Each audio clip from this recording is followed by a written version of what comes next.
Hey there kids, it's me, MrCreepyPasta, and before we get started on tonight's video, I'm going to tell you about one quick thing, and that's called the Chilling app. The Chilling app is an app that's been sponsoring the channel here for a little while, and mostly because I'm a part of it. The Chilling app allows you to listen to narrations of stories that are completely original to there, or not, and they come with a whole bunch of narrators, like me, or Autumn Ivy, or many of my other friends, and they allow you to choose the narration that you like, choose the narrator that you like, and choose an ambient sound that you like to go along with it. It gives you a lot of control over narrations in a way that you can't do on YouTube or on the podcast. And for those of you that are interested, the Chilling app is currently giving away a Quest 2 bundle, which I think, honestly, you guys will really like this. I love VR, so hey, I'm glad that they can get somebody else started with VR. To get your hands on this Oculus Quest 2 or Meta Quest 2, however you want to look at it, check the link in the description down below. Make sure to download the Chilling app to start your trial, and you can also follow Chilling app at Chilling app on Twitter, Instagram, and on Facebook. And now, on to tonight's story. Hey there kids, it's me, MrCreepyPasta, and before we get started on tonight's story, I just wanted to tell you about one quick thing. Richard Saxon, the author of tonight's story, has a fantastic new book that's going to be available on Amazon very, very soon. The book is called From the Depths, Terrifying Tales by Richard Saxon, and you can find a link to it in the description down below. And now, on to tonight's story.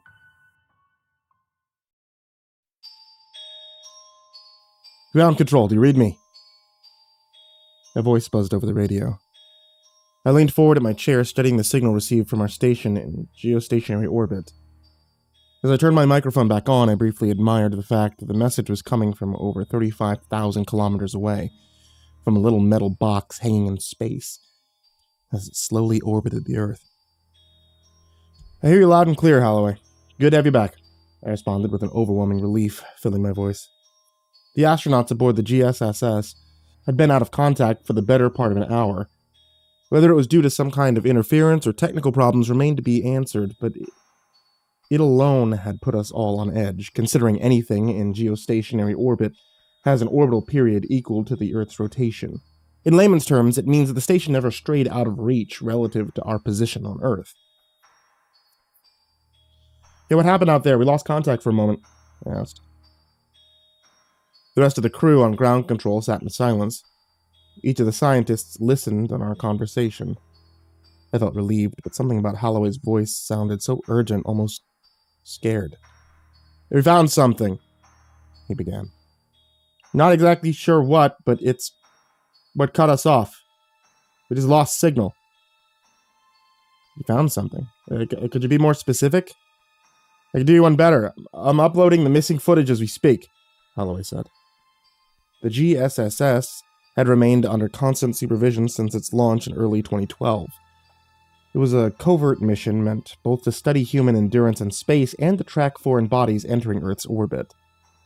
Within a few minutes, the missing video and a few photos had been uploaded to the server, while the footage itself mostly showed the inside of the station and the astronauts gathered at one of the few windows. As they tried to figure out what had happened, I was more interested in the pictures. They opened up the first one, displaying it on the control room's main screen. It was pointed outward from the Earth into deep space, filled with a starry sky that one couldn't dream to observe from Earth itself, but in the center of the photo lingered a black patch of nothingness, as if a part of the picture had failed to receive any sort of light exposure. Holloway, what am I looking at? I held my breath as I waited for a response, but I'd never seen anything quite so empty. It felt like I was staring into a black hole, but that obviously couldn't have been the case, as it would have annihilated the station within a split second. We don't know. Just hung there, approximately 25 meters away from our station as we passed. We couldn't get any reading on it. No radiation, no movement, no force. Nothing. According to our instruments, it doesn't even exist. Can you still see it? I asked. No, we passed it 47 minutes ago. Just regained contact. It appeared to be locked in its orbital path. Doesn't make any sense. But following this trajectory, we'll see it again in just over 23 hours. We'll send more data then. The next day was spent by the office, analyzing the little information that we'd received from the crew aboard the G.S.S.S. But with only a picture and limited readings claiming the black spot in space didn't exist, We could do little except wait.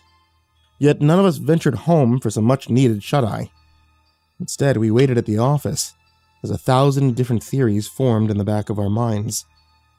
And then around the same time the following day, we lost contact with the crew. By then, we already knew what was going on. While it was a worrisome phenomenon, we knew that it wouldn't even last an hour. And sure enough, as the day before, it was a temporary problem. "Ground control, we have a problem. Do you copy?" a voice called through the radio. At first, I didn't recognize the voice. Holloway was the man in charge of the station, so to speak, but whatever reason, someone else had taken it upon themselves to contact us. "This is ground control. Who am I speaking to?" I asked, not able to recognize the voice due to the interference. "It's Matthew. We've passed by the hole again. It's bigger. We only missed it by a few meters. Next time we pass it, we'll hit it." All right, Matthews. We have to change the station's altitude immediately, then we need to speak to Holloway. We locked him inside the sleeping quarters. He lost it." Lost it? What happened? "He kept staring outside the window as we passed the hole. Then he went unresponsive. By the time we figured out what had happened, he'd already sabotaged the CMGs. We're drifting." Can you repair it?" That's all I could think to say. "I don't think so. We'll need to..." "Wait. How the hell did Holloway get out? Stop it!" The message was cut off abruptly. "Matthews, are you there? Matthews!" I periodically screamed into the radio. We desperately scrambled to regain any contact, but no matter what we did, the GSSS remained dark. Hours passed, with the station heading for direct collision with a strange cosmic phenomenon. And even if the crew were still alive up there, we hadn't the faintest clue what would happen when they finally crashed. By the time another day had passed, most of us had gone upwards of 70 hours without sleep. Some had collapsed on their desk, and every available crew member had been called in. But it wouldn't help. But exactly 27 minutes before impact, we received the last transmission we'd ever get from the crew aboard the station. This is what we heard. "Ground control, this is Matthews. The comms were sabotaged after Holloway escaped. We've lost him alongside Garcia. We had to kill them. They didn't leave us any choice. We've spent the past day trying to shift course to no avail. I don't even know if I can get the radio up and running for long enough to send this message. In about 15 minutes, we'll lose contact as we get within reach of the hole. Then we'll collide. I don't know what'll happen once we do, but I doubt any of us will ever get to see Earth again." He paused for a moment, his breath turning erratic as it became obvious just how scared he was. "Don't forget our names once we're gone. Frank Matthews, Melissa Cameron, David Rikers, Henry Jenkins. We're about to venture into an unknown world. Tell our families we're sorry that we couldn't make it home. Tell them that Kyle Holloway and Gabriel Garcia died as heroes. What happened wasn't their fault. I wish we had more time. Goodbye." With that final transmission, contact was once again lost, as well as any visuals we had on the station. It had entered the dark rift in space, and as we pointed our telescopes at its supposed location, we could see it grow in real time, slowly expanding across the night sky. While it was too little to be seen unless told where to point, we estimated that merely a year would pass before it could be seen through a hobby telescope. Within 2, it would be visible with the naked eye. We mourned the astronauts that would never be mentioned in any kind of news outlet. Their mission to expand the scope of mankind had been secret, so their deaths would go unnoticed by all but those who loved them. I thought it odd that such is the destiny of the most of mankind. As death finally grips us, we're all too quickly forgotten. Even the heroes, the greatest minds and the most famous stars will eventually be washed away by time itself, to the great unknown of the universe. We're all equally expendable. Once we'd scanned the sky for any trace of debris that might have originated from the station, we finally realized that it hadn't just been destroyed, but swallowed up the dark rift. It didn't matter where we looked or what kind of probes we sent out to search for the dead crew. They were erased from our part of the galaxy. But in the wake of their demise, something more sinister lurked in the back of our minds. What would happen as the rift grew? And would it ever reach Earth? At first, there was little we could do except observe until a probe could be sent out, a job that on its own would take the better part of a year, even with an exceptional amount of funding. Of course, getting money was an easier task when a planet-ending catastrophe would annihilate us within the decade. 6 months we spent observing as the rift was growing exponentially in size. What had started off as a pothole-sized rift had grown as large as a house. We recalculated, estimating that within 5 years, it would expand enough to consume Earth. Then one night, as I was packing up my things, dreaming of a bottle of whiskey, which I'd need to aid me to sleep through another panic night, I got an alert blaring from my computer. It was already late, leaving little more than a skeleton crew at the base, meaning I'd have to stay behind to deal with whatever minor error it probably was. I walked back to my computer, dropping my things, as I realized what had just been detected.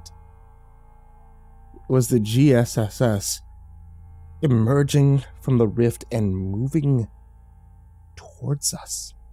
The signal was weak, but unmistakably belonging to the station. I grabbed the radio and attempted to make contact. "This is ground control. Does anyone copy?" I called out in excitement, knowing fully well that even had the crew survived the initial disappearance, they would have long since starved to death, as they were just a week away from the next supply delivery by the time they went missing. "Is there anyone there?" I repeated. To no response. With that, an emergency was declared, calling all available personnel to work. According to the signal we'd received from the CPODs, there was no sign of life aboard the station, so we initiated a station-wide, forced download of all footage, all data, everything we could get our hands on before the station hit our atmosphere and burned up.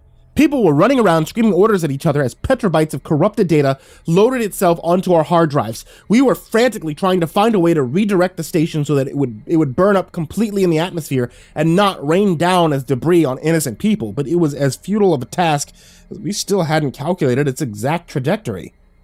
But in spite of our best efforts, the station had gone dark.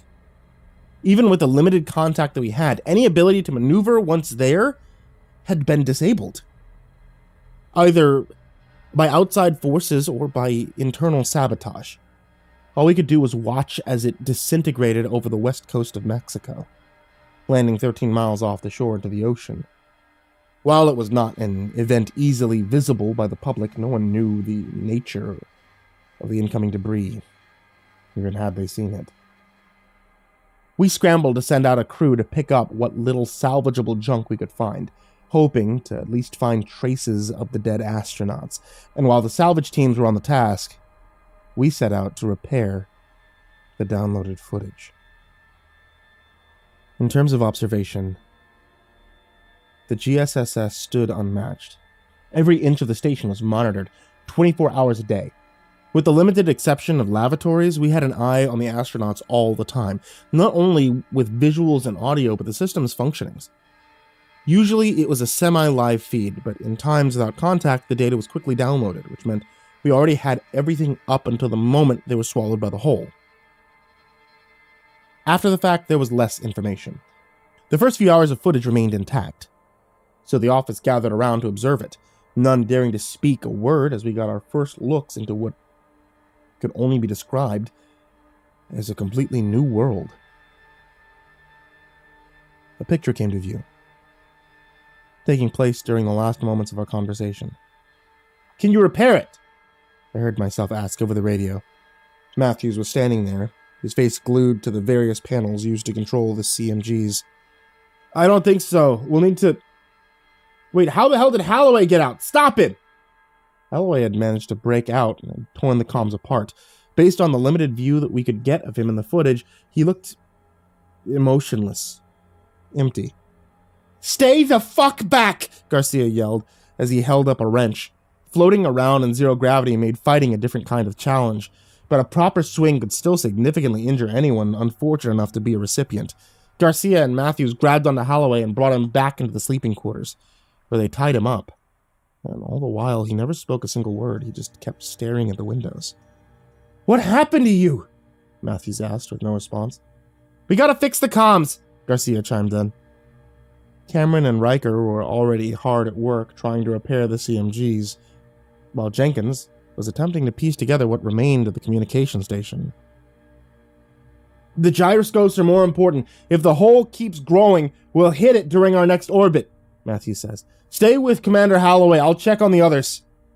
Matthews exited the sleeping quarters, while Garcia sat with Holloway. "Come on, you have to talk to us. Why did you sabotage the station?" Holloway still refused to respond. He just kept staring out the window. "Did you see something in the hole?" Garcia asked. This time Holloway turned his direction back to Garcia, finally acknowledging that he'd heard the question. He appeared to be whispering something, but it couldn't be heard over the audio channels. "What was that?" he asked as he bent closer. Holloway then whispered something inaudible to Garcia, who instantly shook back in a shock. The concern, the fear that had been visible on his face only moments before had been washed away and replaced by a bizarre sense of apathy. He bent down to untie Holloway without speaking a word. The two of them both looked hollowed out, just uniformly working together. "Garcia? Garcia, what did you do?" Jenkins asked as he saw the two of them enter the main section. In response, Garcia just grabbed one of the tools Jenkins was using and hit him over the head. Blood poured out from the wound, suspended in the weightless atmosphere in red, small balls. Seeing what was about to happen, Matthews, Riker, and Cameron all pushed themselves towards the two psychotic crew members and did their best to disarm them. The struggle drove them across the ship as Jenkins' blood started hitting the wall. Most of the sensitive electronics were secure, but where the blood managed to enter, a few unimportant systems were destroyed. Garcia was by far the largest of the group, and even in zero gravity, that proved an advantage. But at some point in the fight, Cameron managed to get a kick in, pushing Garcia headfirst into the airlock. Then they pushed Holloway with him and locked it. "What the fuck do we do now?" Riker asked. Cameron was busy attending to the wounded, unconscious Jenkins. His wound was bleeding profusely, but Cameron quickly applied a makeshift bandage to prevent his blood from covering the walls of the station. "Come on, stay with me!" she yelled. Once he was deemed stable, Cameron joined the rest of her crew, trying to repair the control movement gyroscope. While the comms were important, the main priority was getting the station away from the Void's orbit before collision. The crew spent the next 20 or so hours trying to repair the hopelessly damaged CMGs. It was a futile task. None of them had known the system as well as Holloway. With him locked away, there was nothing they could do. Around the 20th hour, a chunk could be heard coming from inside the airlock. Holloway and Garcia had somehow managed to break a hole in the wall, giving them direct access to the airlock's door mechanics. Despite the psychotic state, they were well aware of the station's systems. "Holloway, stop it!" Matthews called over the station's speaker system. "If you damage the airlock, we're all gonna die!" But the two men didn't care.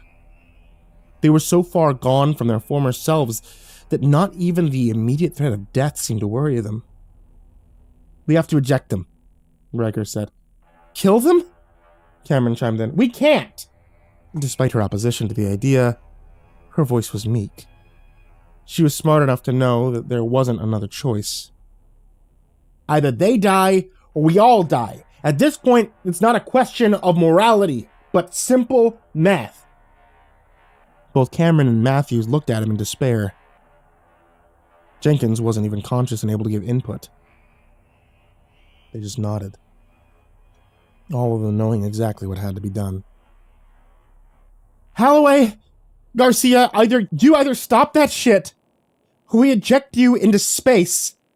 You're gonna die if you don't stop, Cameron said over the speakers. But her message was ignored. It's time. Let's just get it over with. As the next in command, I'll pull the trigger, Matthews said. Everything had already been prepared. All that remained was to input the command that would override the system and kill the crewman. May God forgive me for this, he mumbled to himself as he hit enter.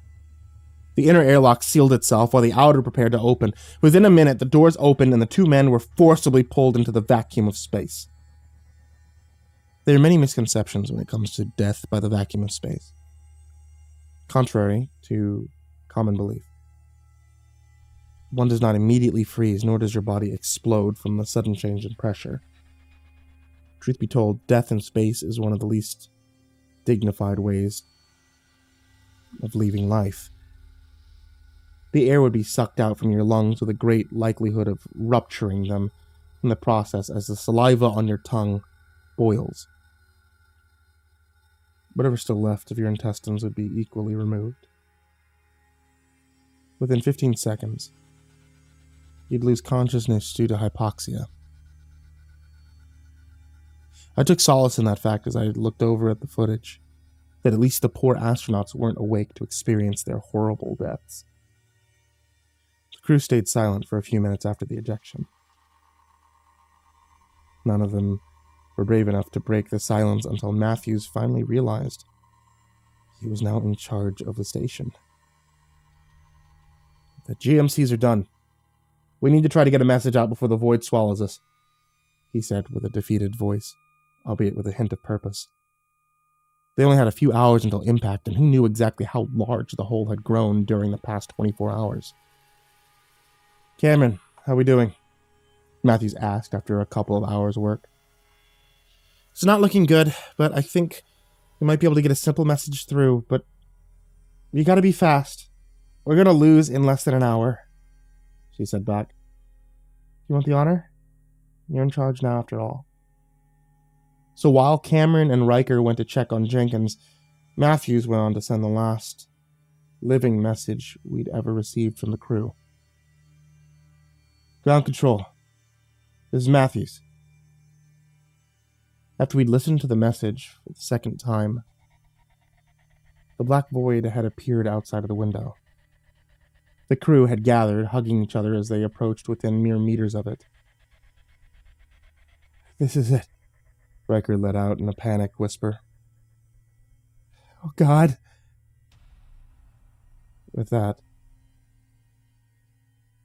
every ray of light, artificial or not, vanished from the station. A minute of yells and beeps followed as the crew scrambled to turn the lights back on, but based on everything they said, the systems hadn't gone down. The light was simply being consumed by the void. In many ways, the place acted like a black hole without affecting physical mass in any destructive way. How are we still alive? Riker called out. I don't know. Why aren't the lights working? Is the station dead? Cameron asked. It's not just the station. Look outside, Matthews said with a horrified voice. Outside the window there was nothing but infinite darkness, rid of any light. There was a strange tinge of blue just barely touching the surface of the station, but where it had come from no one could say. The weird illumination created eerie outlines inside, allowing the crew to just about move around without hitting the walls. And then the darkness started to fade, and the lights inside the station slowly came back to life, as if the unseen force had just been removed. Once they secured the inside of the station, they all gathered at the windows and just fell into deafening silence. I can't blame them. because the world that existed outside in the empty vacuum of space was unlike anything known to mankind. If I hadn't seen the footage myself, I never would have believed it. As the footage played, our offices received a call from the team running a salvage operation. They could confirm that the wreckage definitely belonged to the G.S.S. There were no traces of the astronauts anywhere in the mess. They had not returned with the station. Not knowing what to say, I just redirected my attention back to the still playing footage. Wherever the astronauts had ended up, none of us knew. But one thing was certain. The astronauts were no longer within our realm of reality. They were in a nightmare. Stay the fuck back! We gotta fix the comms. Come on. You have to talk to us. Why did you sabotage the station? Did you see something in the hall? What was that?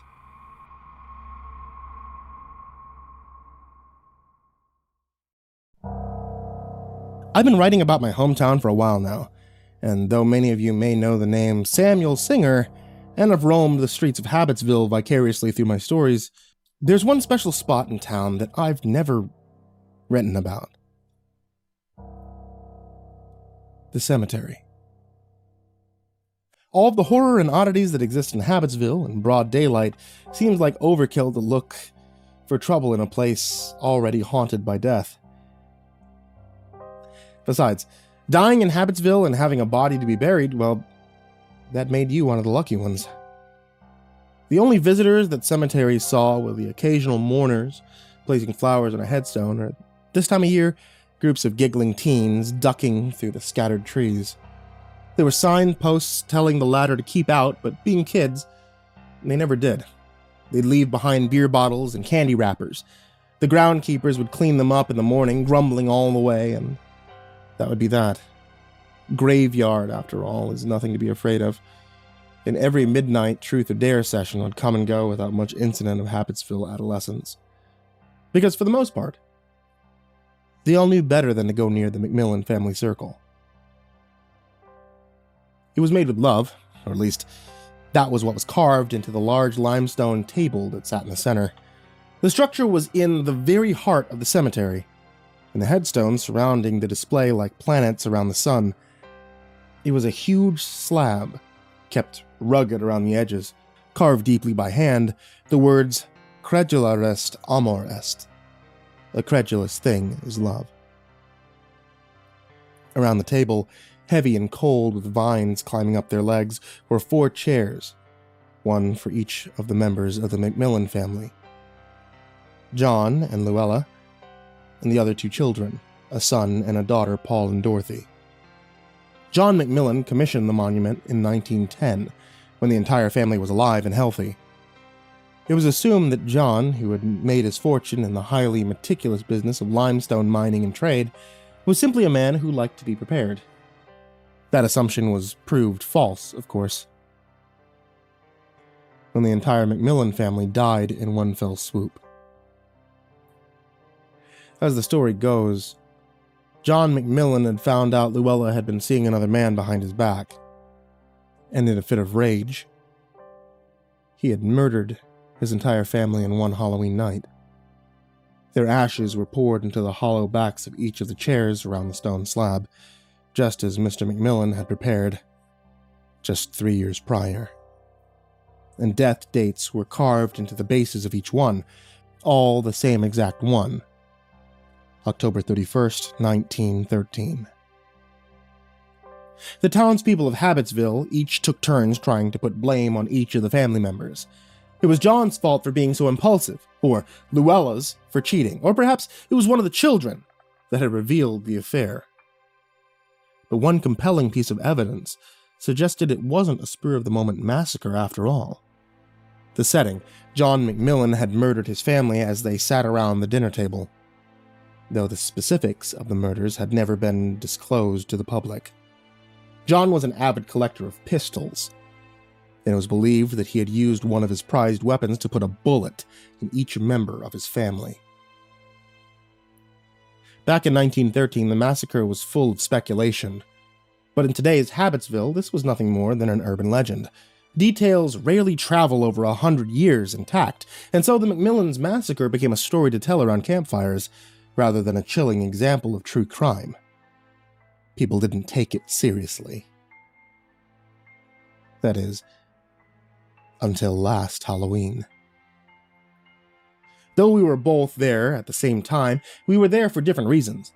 I saw the group of teenagers through the lens of my camera. I was out that Halloween night taking pictures for the Habitsville Gazette, a task I'm not a fan of. I would much rather write for my column, Bad Habit, than to take some crappy pictures of 10 different Spider-Men.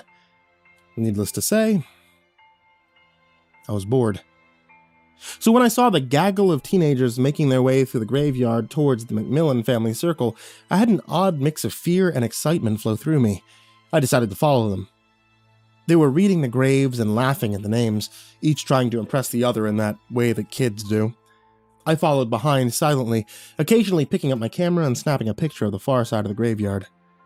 If I was caught, at least I could say I was working. I thought they would stop before they got to the McMillan family circle. Even if they were making light of all the bodies that were buried beneath their feet on the main cemetery path, most everyone instinctively knows better than to approach the limestone furniture.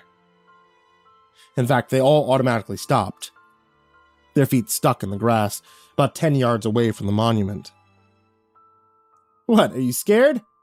the boy, tall and blonde, said mockingly to the other three, although he too had stopped walking towards the mass grave. "Shut up, Dylan!" the closest girl with brown eyes and freckles retorted. "You shut up, Lila!" Dylan responded. A witty comeback. "You've heard the stories about this place, right?" the other shorter boy said. He seemed younger than the rest, but I think it was just his naivety in his voice and his slight frame.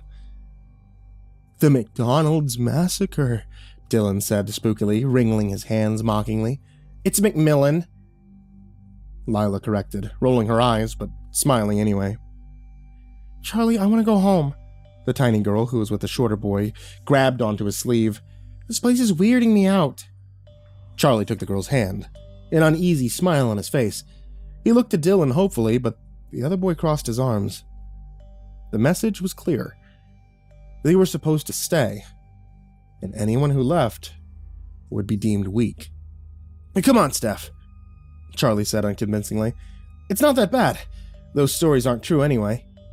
"I don't know," Dylan said, beginning to walk towards the table. "Looks pretty real to me." The other three hesitated, but as the gap continued to close between their leader and the grave, they began to follow behind him. I crept behind, careful to remain in the shadows. I had to admit, I was curious. Despite the stories, I'd never actually visited the McMillan family circle. I told myself it was because I didn't believe the legends, or I had too much on my plate. But actually, it might have been because I knew there was something deeply wrong with that place. And as I found out that night, I was right. Approaching the limestone table was like sinking deeper and deeper into an underwater trench. There was a certain heaviness in the air, and though that October night had started out unseasonably warm, a chill was building in the breeze with each step that I took. The kids felt it too, at least the reluctant ones. They exchanged worried looks as Dylan led them around the table, eyeing each chair. "They really do all say the same date," he said, absent-mindedly. "That doesn't mean the stories are true," Charlie said, seeming to be talking to himself more than anyone else. "Stop being so lame, Charlie," Dylan said, and Charlie seemed to get even smaller when he said it. I was starting to not like this guy. "Okay, we came. We saw the table," the small girl Steph said quietly. "Now can we go?" "What is this, a big rock?" The brown-eyed girl Lila was bending over the table. In the center, above the inscription, was a large stone. One I had never heard of being there before. In fact, in the few pictures of the McMillan family circle I had seen before that night, I couldn't recall ever seeing anything in the center besides the Latin phrase. I was sure it was limestone too, though it didn't look like it. While the table and chairs were carved roughly with jagged edges and crumbling corners, this stone was polished. It shone brightly in the moonlight, a bright pearlescent greenish white, as though it emitted a glow from inside. I figured it was another feature John McMillan had requested when designing his family's resting place, a testament to the success he had found in the stone trading business. "This whole thing's a big rock," Dylan said dismissively, and Lila backed away from the center stone. "Ah, here it is," the boy said, and before anyone could stop him, Dylan did something that seemed unthinkable. He sat in John McMillan's chair. Charlie winced, and Steph closed her eyes tight, as though the entire thing might explode. Lila simply looked annoyed. "You really shouldn't sit on a grave, Dylan." "They shouldn't have made it a chair then," he shot back. "Come on, guys. Have a seat." He motioned around the table. "Unless, of course, I'm here with a bunch of babies." Lila rolled her eyes again, but walked over to Dylan's side and took Luella's seat. Charlie looked from Steph, who was trembling from fear and cold, to the couple who waited for him at the grave. Then he silently made his choice, sitting in little Paul McMillan's chair. Steph stared at the other three kids, a look of betrayal on her face. "If I sit down," she said cautiously, "then do you promise we can go home?" "Straight home," Charlie nodded. "I promise." I watched through the trees as Steph sat in Dorothy McMillan's chair. As soon as her flesh touched the cold limestone, everything changed. The Habitsville cemetery disappeared, slipped out from underneath my feet, and the scene that replaced it was entirely unfamiliar. It was a green wallpapered room, with heavy violet curtains. The sunlight that filtered through was a deep orange, as if the world outside was at the tail end of sunset. It wasn't an unpleasant place to be on ordinary circumstances, but my pulse raced and my chest tightened with dread as I saw what waited in the center of this new room. A large, round table, surrounded by 4 chairs. This time the furniture was wooden, and the 3 of the chairs were full. A woman with tied-back hair, a long skirt, and a high-collared blouse sat, head bent, praying. Clasping each of her hands were 2 children, a boy and a girl, the boy in linen shorts and a sweater, the girl in an apron dress. While the woman was bowing her head, the boy and girl exchanged disgruntled glances. "Mama," the boy said timidly when the woman's head raised, "may we eat now?" It was strange. He was only a child, perhaps 10 or 11, but he sounded so much older. The woman put a hand on the boy's head, smoothing his hair tenderly. What she said next stopped my breath in my throat. "Not yet, Paul. Not until your father gets home." It was horrible for 2 reasons. It wasn't difficult to tell where I was, no matter how impossible it seemed. The fashion, the furniture, the table. And sealing the deal. The little boy's name. Somehow I was standing in the middle of the McMillans' dining room.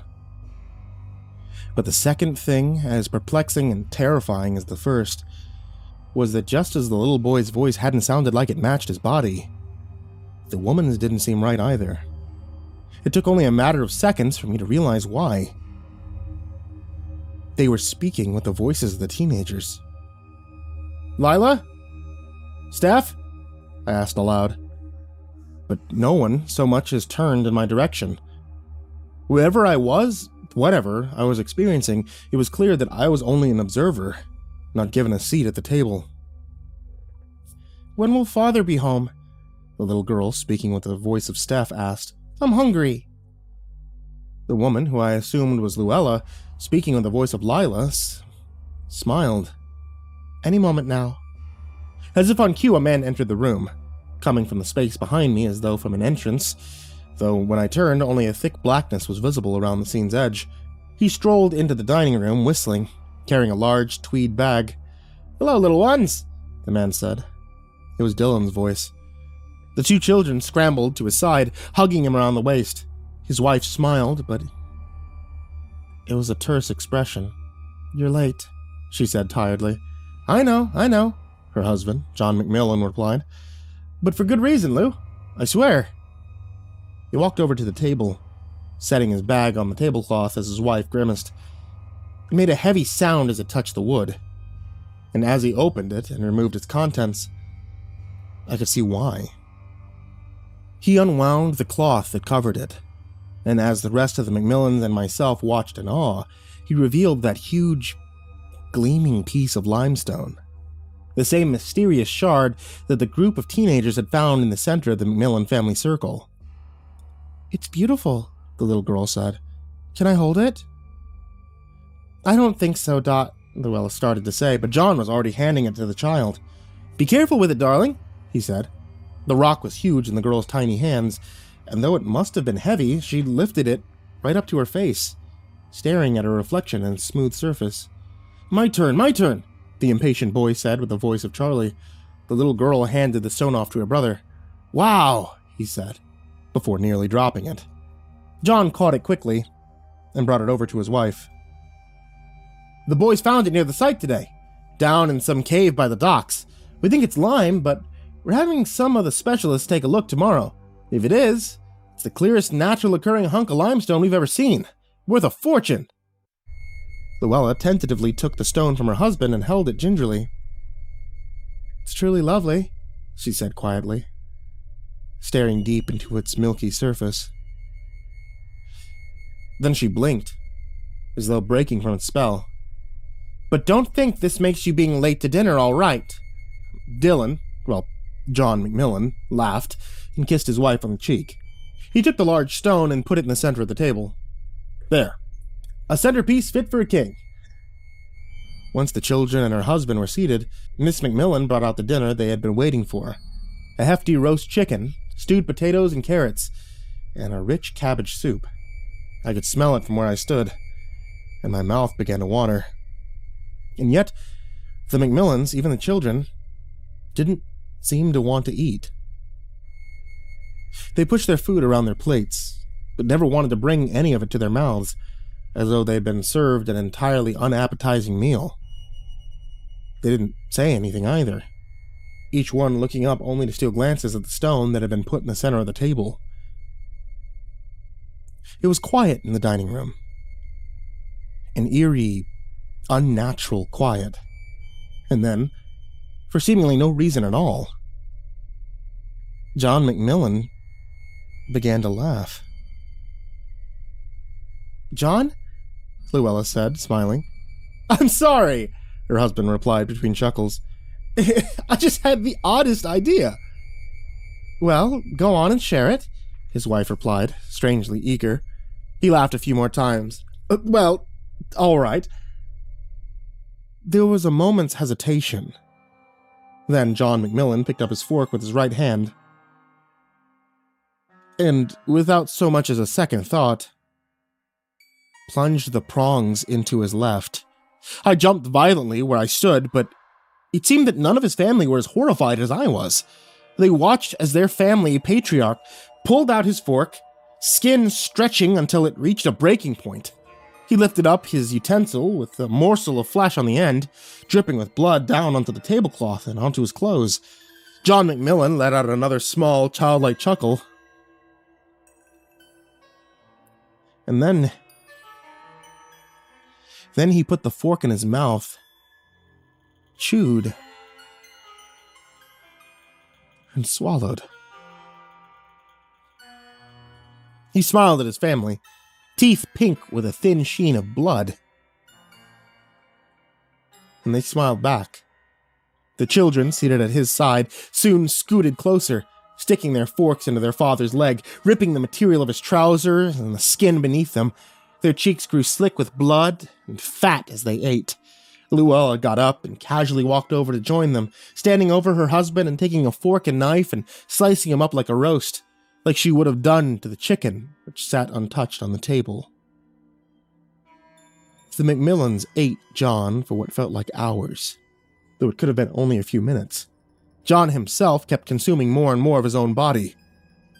Long after his eyes had been eaten by his children like cherry tomatoes, and the bones of his legs shone through what flesh was left, he grew weaker and weaker, and bloodier, until finally, his hand fell limp at his side, and his fork hit the ground.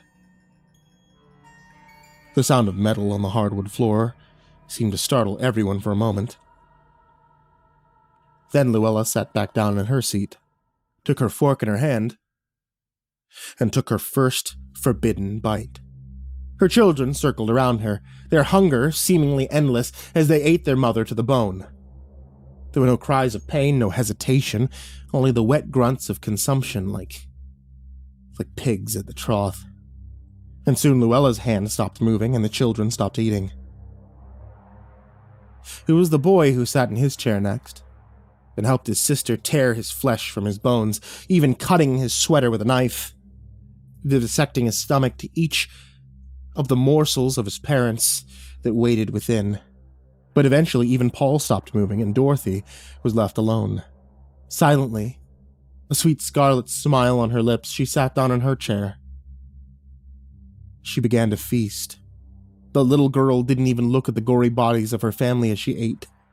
Starting on her forearm, I could hear her chew through shallow breathing, swallowing joint, fat, and sinew as easily as if it was ice cream.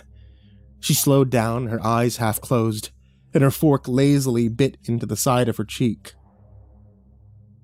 ripping it from her skull. I could see her teeth gnashing the pink taffy together through the hole that she'd created. Then she swallowed. And it was done. I saw the scene laid out before me, a massacre of the strangest kind. The MicMillans were missing huge holes out of their bodies, their bellies all distended and bloated with the meat of their kin.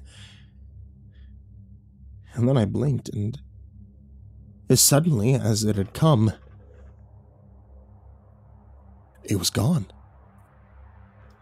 I was standing in the middle of Habitsville Cemetery, looking at the MicMillans' family circle. The table and the chairs no longer wooden, the glow of sunset fading back into the dead of night. The giant shard of mysterious luminescent limestone had disappeared from the center of the table, and the only phrase, "Cedula res amor est," remained. Seated around the limestone table were the teenagers, and as my eyes adjusted to the dark, my stomach turned violently. There they were, missing huge chunks out of their bodies and their bellies full to the brim, all of them. Dead. Or so I thought. I leaned over to vomit onto the cool dew grass, but when I brought my head up, I saw a shocking sight. One of the shapes was moving ever so slightly. It was Steph. Her bloodied hand, the one she hadn't eaten, tugged on the tattered sleeve of Charlie, slumped over and vacant next to her. Her one remaining eye stared blankly ahead. I could see Steph's tongue flick in her mouth as she spoke, slipping through the hole in her cheek. Her speech garbled and choked. "Can we go home now, Charlie? You promised."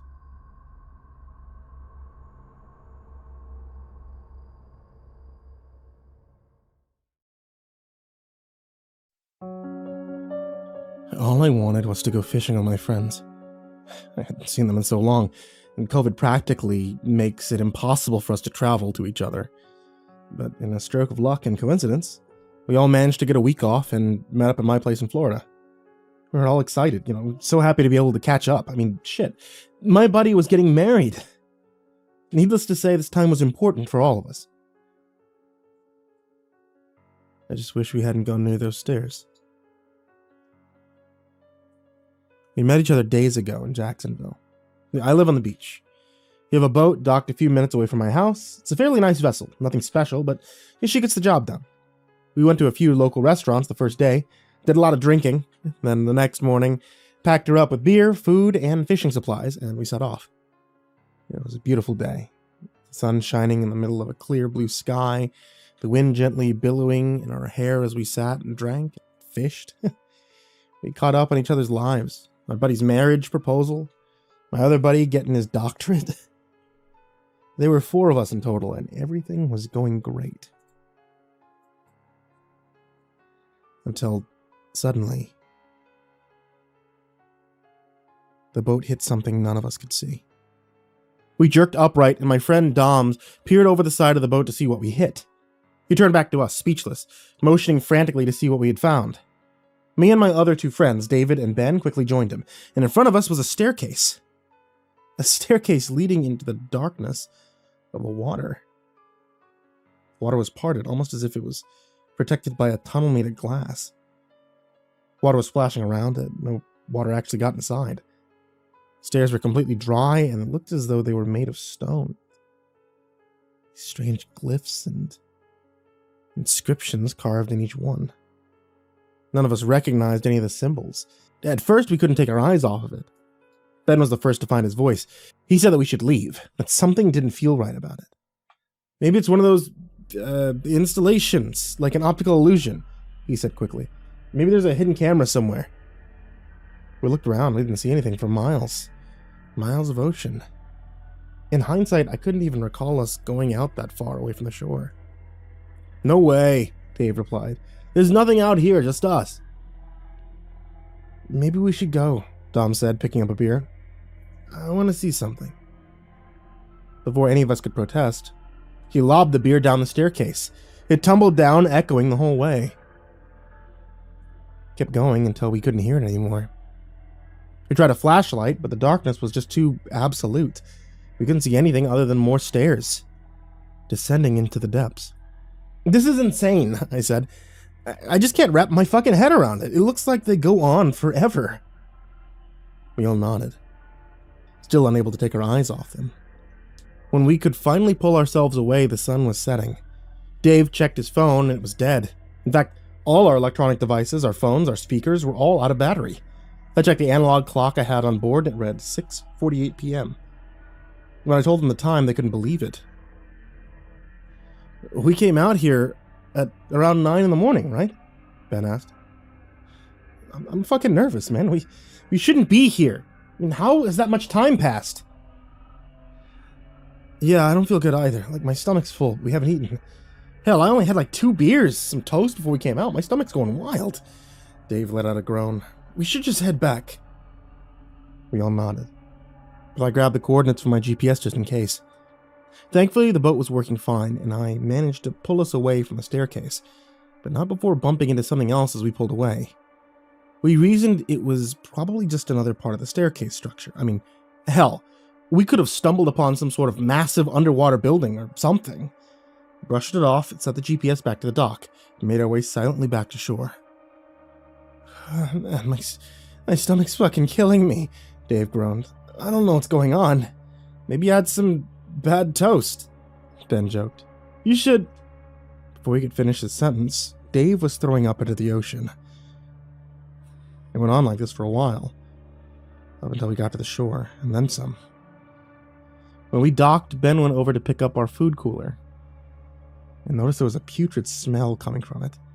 We opened it up, and all the sandwiches we brought were covered in a thin layer of blue and black mold. The smell of it was almost too much to handle.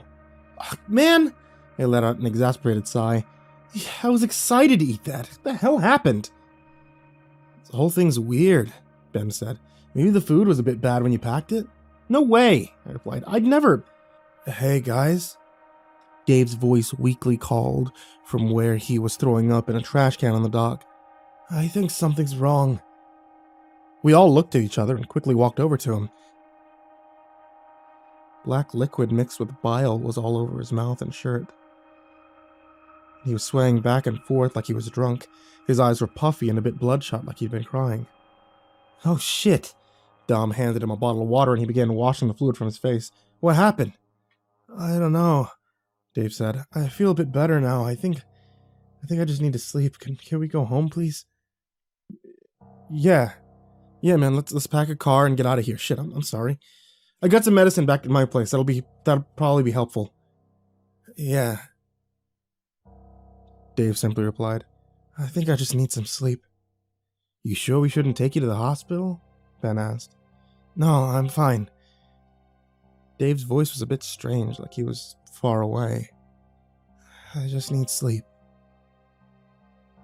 The car ride home was uneventful, and Dave ended up passing out before we even got back to my house. We helped him into the shower, and he went to bed shortly afterward without saying anything. We just chalked it up to him getting seasick, and put on a movie while Doms and I smoked.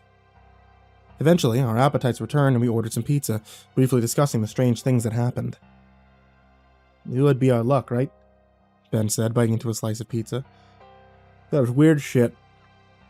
What happened right when we finally get some time off to relax? Yeah. Dave seems okay, though. Thank God, I said, grabbing another slice. We'll do something a bit more low-key tomorrow. There's a bunch of dope museums around here. The art district's packed on Saturdays. We ended up chatting for a little bit more before we started to pass out, and moved to our respective places in the house.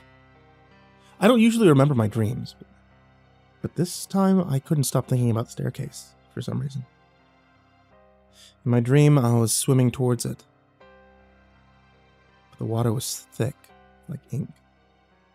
And as I pulled myself up to the mouth of the stairs, I felt a warmth, gently calling me forward. Before I went any further, I was shaken awake by Ben at around 5 a.m. Yeah, what? What? I wiped sleep from my eyes. Dude, what's going on? It's so early. Dave's gone, Ben said quietly. I shot up from my bed. What the fuck do you mean Dave's gone? I mean, I went to drop off a glass of water by his bed, since he looked like shit and all. Ben motioned for me to get up. I'll show you. I followed him to my guest room. Ben stood awkwardly in front of it, motioning for me to open the partially cracked door. The first thing I noticed was the smell. The sheets on the bed were caked with yellow and black bile, and there were bits of blood dotted around the pillow. Resting on the bedside table was a singular tooth. What the fuck? I said as I left the room, unable to take the smell any longer. What the fuck? Where's Dom? Asleep on the couch. Fuck. Maybe he went to the hospital. Should we call them? I did, Ben said nervously. Nobody with his name checked in. Nobody matched his description I gave. Fuck. I rubbed my temples. Okay, fuck. Did you call his phone? It's dead. Jesus Christ. You can't catch a break. I'll go back to my room. I left my wallet and phone in the car by accident last night. Let me get that. We'll think of what to do next. Can you wake up Doms? Tell him what happened. Yeah. I went back to my room to grab my keys I had put on my bedside table, but I couldn't find them anywhere. I tore my room apart before resigning to defeat, plucking my spare form from the underside of my mattress, but when I got outside to get my things, the car wasn't there anymore. I stood for a few moments completely speechless before retreating back inside. Now we're silently around the kitchen table, the three of us, speechless as to what just happened. Dave would never do something like this, especially without telling anyone. Needless to say, we aren't sure what to do next. The only thing we are sure of is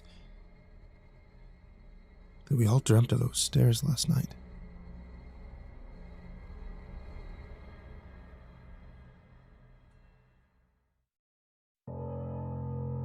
We rented a car after having coffee. It may seem stupid, but we didn't want to report my car stolen quite yet. If he was as sick as he was last night, a cop might hurt him. We just wanted this to end quietly. Stupidly, I think we still felt like this weekend could still be salvaged. We could bring Dave to get treated at the hospital. The good news was the three of us were showing no symptoms of whatever Dave had. We threw away all the sheets in my guest room. We put the tooth in the plastic bag in my refrigerator because I guess you never know if they could put it back. Dom's had me place it in a little cup of milk because he heard that it could preserve it longer, but the roots of the tooth were black. And they were curved inward, almost like a fish hook, It didn't look like it would go back in. We left without eating, and we drove by my boat. And it was still there, but there was no sign of my car. When we drove closer and got out to inspect it, the boat's keys were in the ignition, and there were 3 more teeth in the captain's chair. There were dents in the body of the boat, a few tears in the upholstery. This is really fucking bad, Ben said. We should call the police.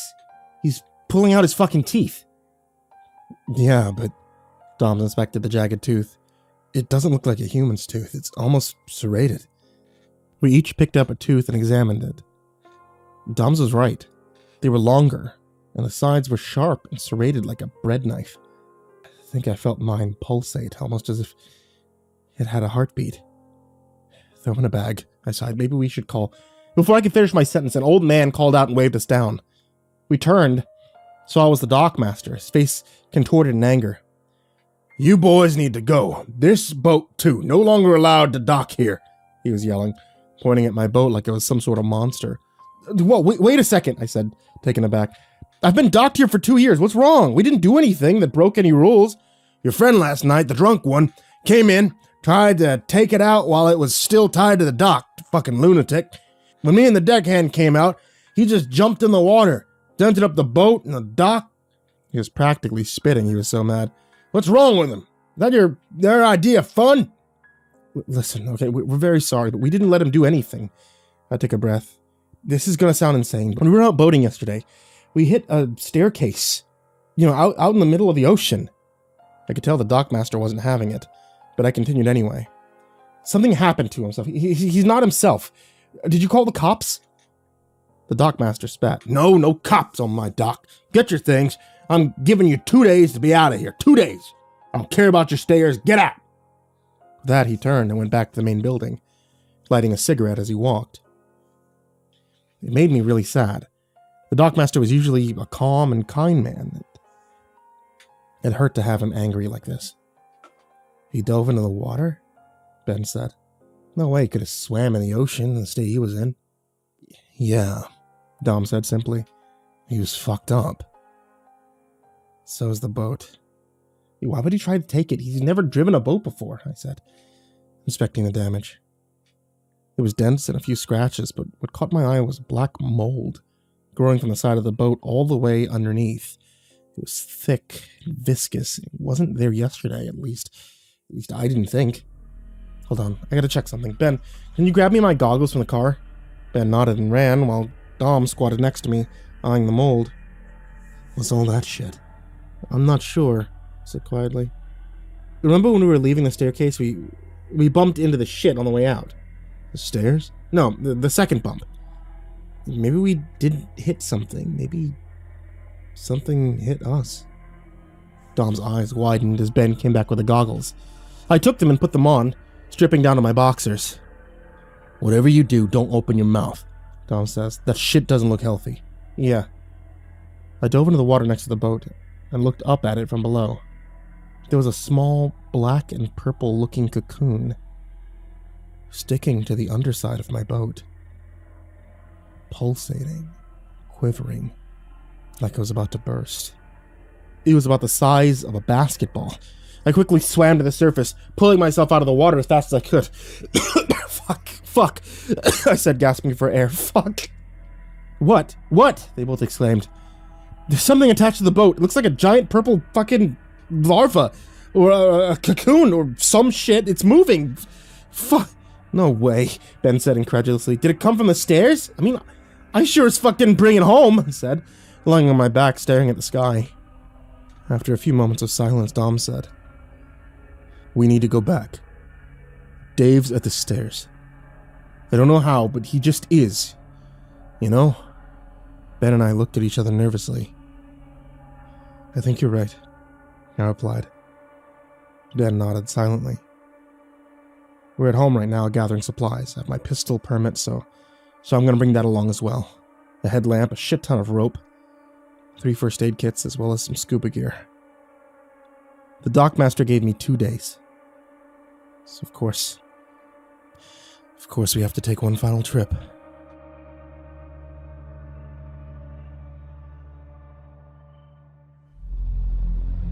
After we found the cocoon, we went back to my place to prepare. I have a Ruger GP100 in a case locked in my closet. I pulled it out, shoved it in a holster. We also had about 3 first aid kits, crowbar, hunting knife, ropes, some miscellaneous snacks, and a few bottles of water. We hadn't talked much. Everyone lost in their own world, coping with whatever was coming next in the best way they could. Sleep was almost a complete impossibility. Same with eating. We just wanted this to be over. Or for us to be dead. Whichever came first. There was a warning letter taped to the seat of my boat. 1 more day until forced eviction, it read, in bold letters. The 3 of us looked at each other and weakly smiled.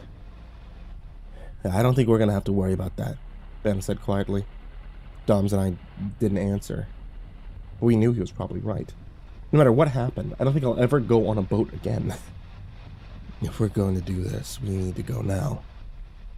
Dom tapped me on the shoulder. I shook myself back, realizing I was just staring out into the open ocean. Now that we were close, I could feel the pull, the warmth. That was the stairs. All around me. And then my eyes opened, and suddenly I was surrounded by darkness. It took me a few minutes to realize I wasn't on the boat anymore. I was alone. I was standing on something wet. The air around me thick with a smell of rotten flesh, and I vomited by my feet and watched as it slowly dripped down the stairs into the darkness. My eyes widened as my brain tried to catch up to what I was seeing. I wasn't on the boat. I was on the stairs. I shook my head violently and looked around, my eyes adjusting to the dark. Somehow the stairs were going deeper, no matter where I looked. Behind me, in front of me, all around were those stairs.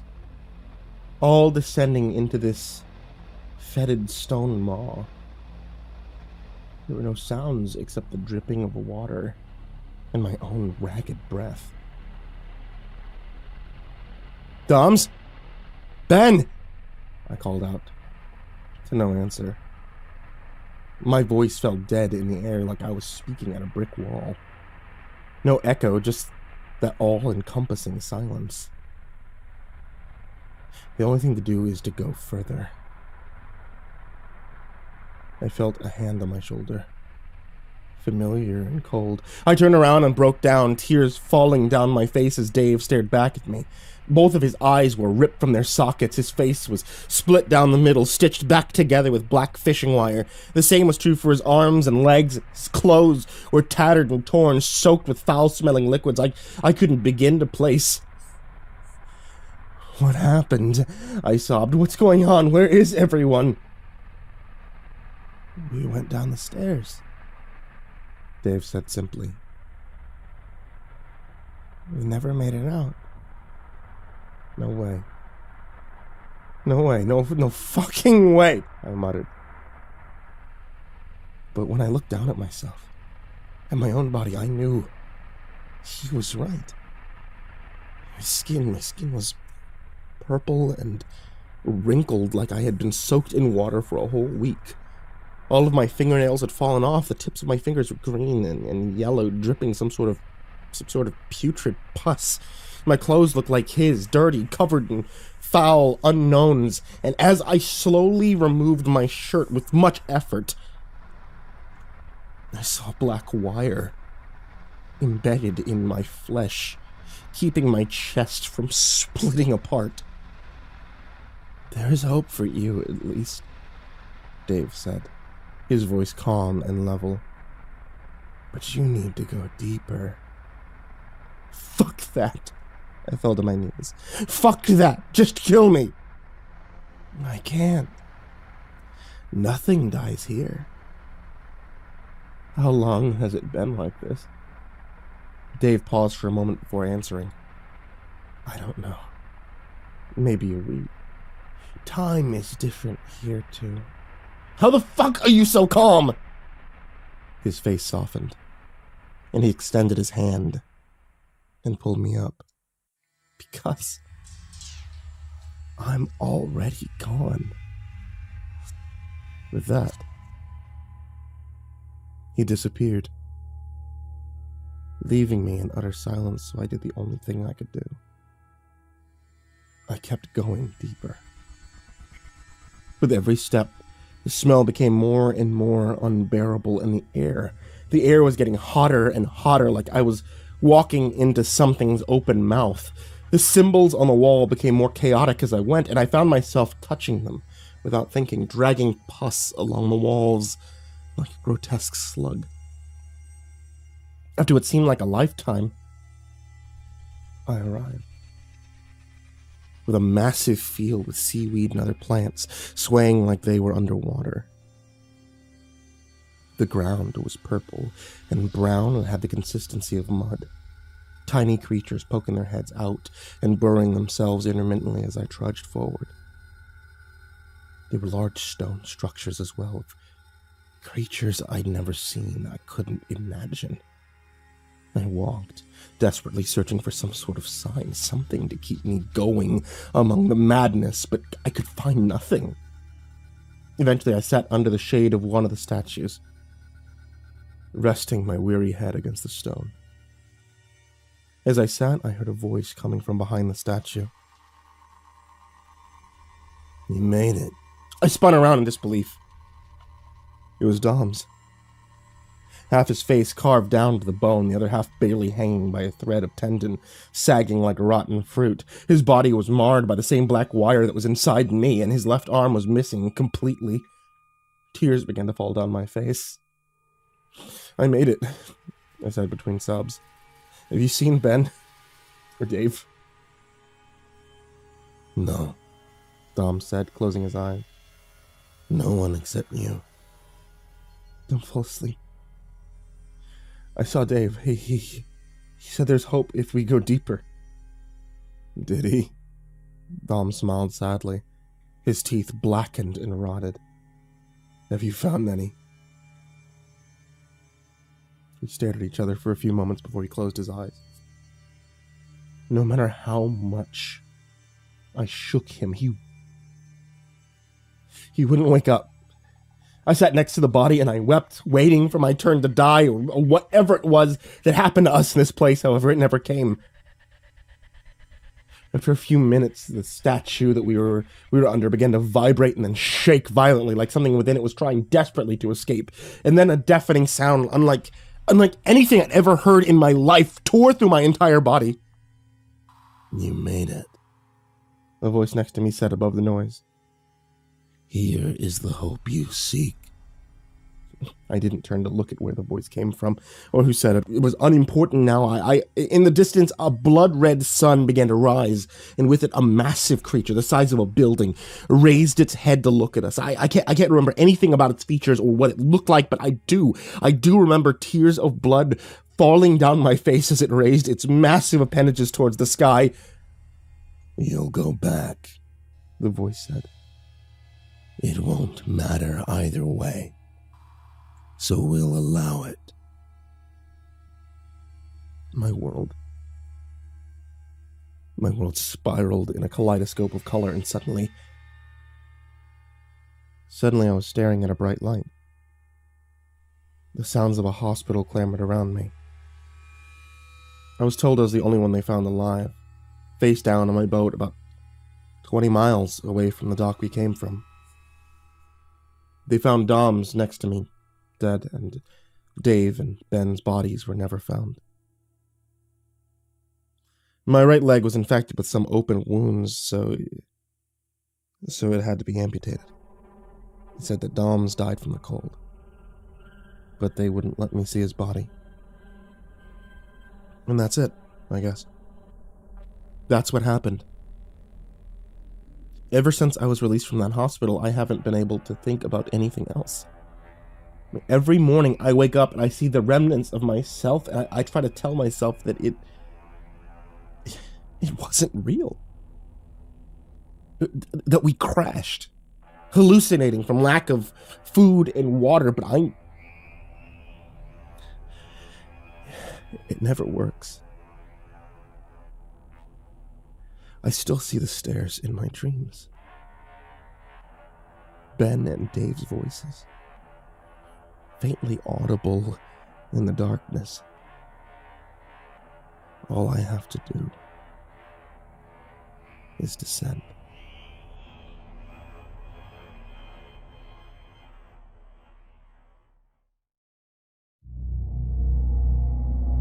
I was headed towards the airport to catch a flight, driving down a country road that my GPS claimed would serve as a shortcut when my luck officially ran out. A sudden flat tire caused me to swerve off the road, slamming my rental car into the side of a tree. The airbags promptly deployed and made me fall unconscious. By the time I woke, I realized I had missed my flight. My cell phone service was shit, preventing me from being able to contact the airline and make an adjustment. So there I was, miles from where I was supposed to be without even a spare or a phone to call for. There wasn't another vehicle to be seen on that dark highway. I was alone, and with no option but to walk. So, that's what I decided to do. My head still felt numb from the impact. My body was hurting, so I wasn't sure that I could make it far, but I was sure I had passed by a crossroads that marked a small rest stop of some sort, so I aimed for that direction. After about 10 minutes of walking, I saw the sign and realized it was actually a mile marker for a township in the area. A small place called St. Leopoldi. Didn't sound familiar, but I figured my best option would be to head in that direction before I lost consciousness. The night seemed darker on this highway, and I felt tired, resting on the side of the road near a ditch as I felt the temperature begin to drop. The weather report had claimed the evening would be pleasant, but to be honest, so far it felt like one long headache. Before I knew what was happening, though, it became a nightmare. I heard this strange bellow coming from the nearby ditch, and it made my hair stand up on end. It sounded like a mixture between a cat and a wolf, maybe an owl. I stood up and I looked towards the gully, trying to see if there was a wild animal somewhere nearby. The whole area seemed still and deserted, almost devoid of life. As I stood there, a chill filled the air, and I heard the noise again. This time I used my smartphone to peer into the ditch and get a better look. There was definitely something there.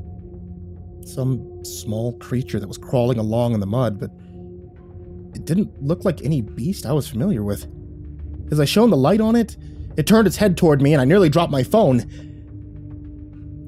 Its eyes, they looked human.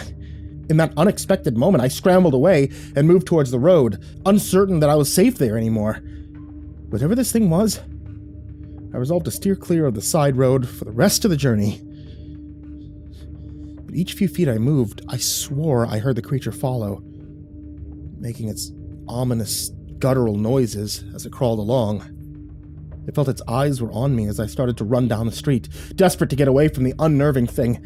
I wasn't sure if it was a demented individual or some kind of monster, but the thing moved at inhuman speeds. Even as I spotted a farmhouse on the side of the road and started to dash towards it, someone inside surely could help.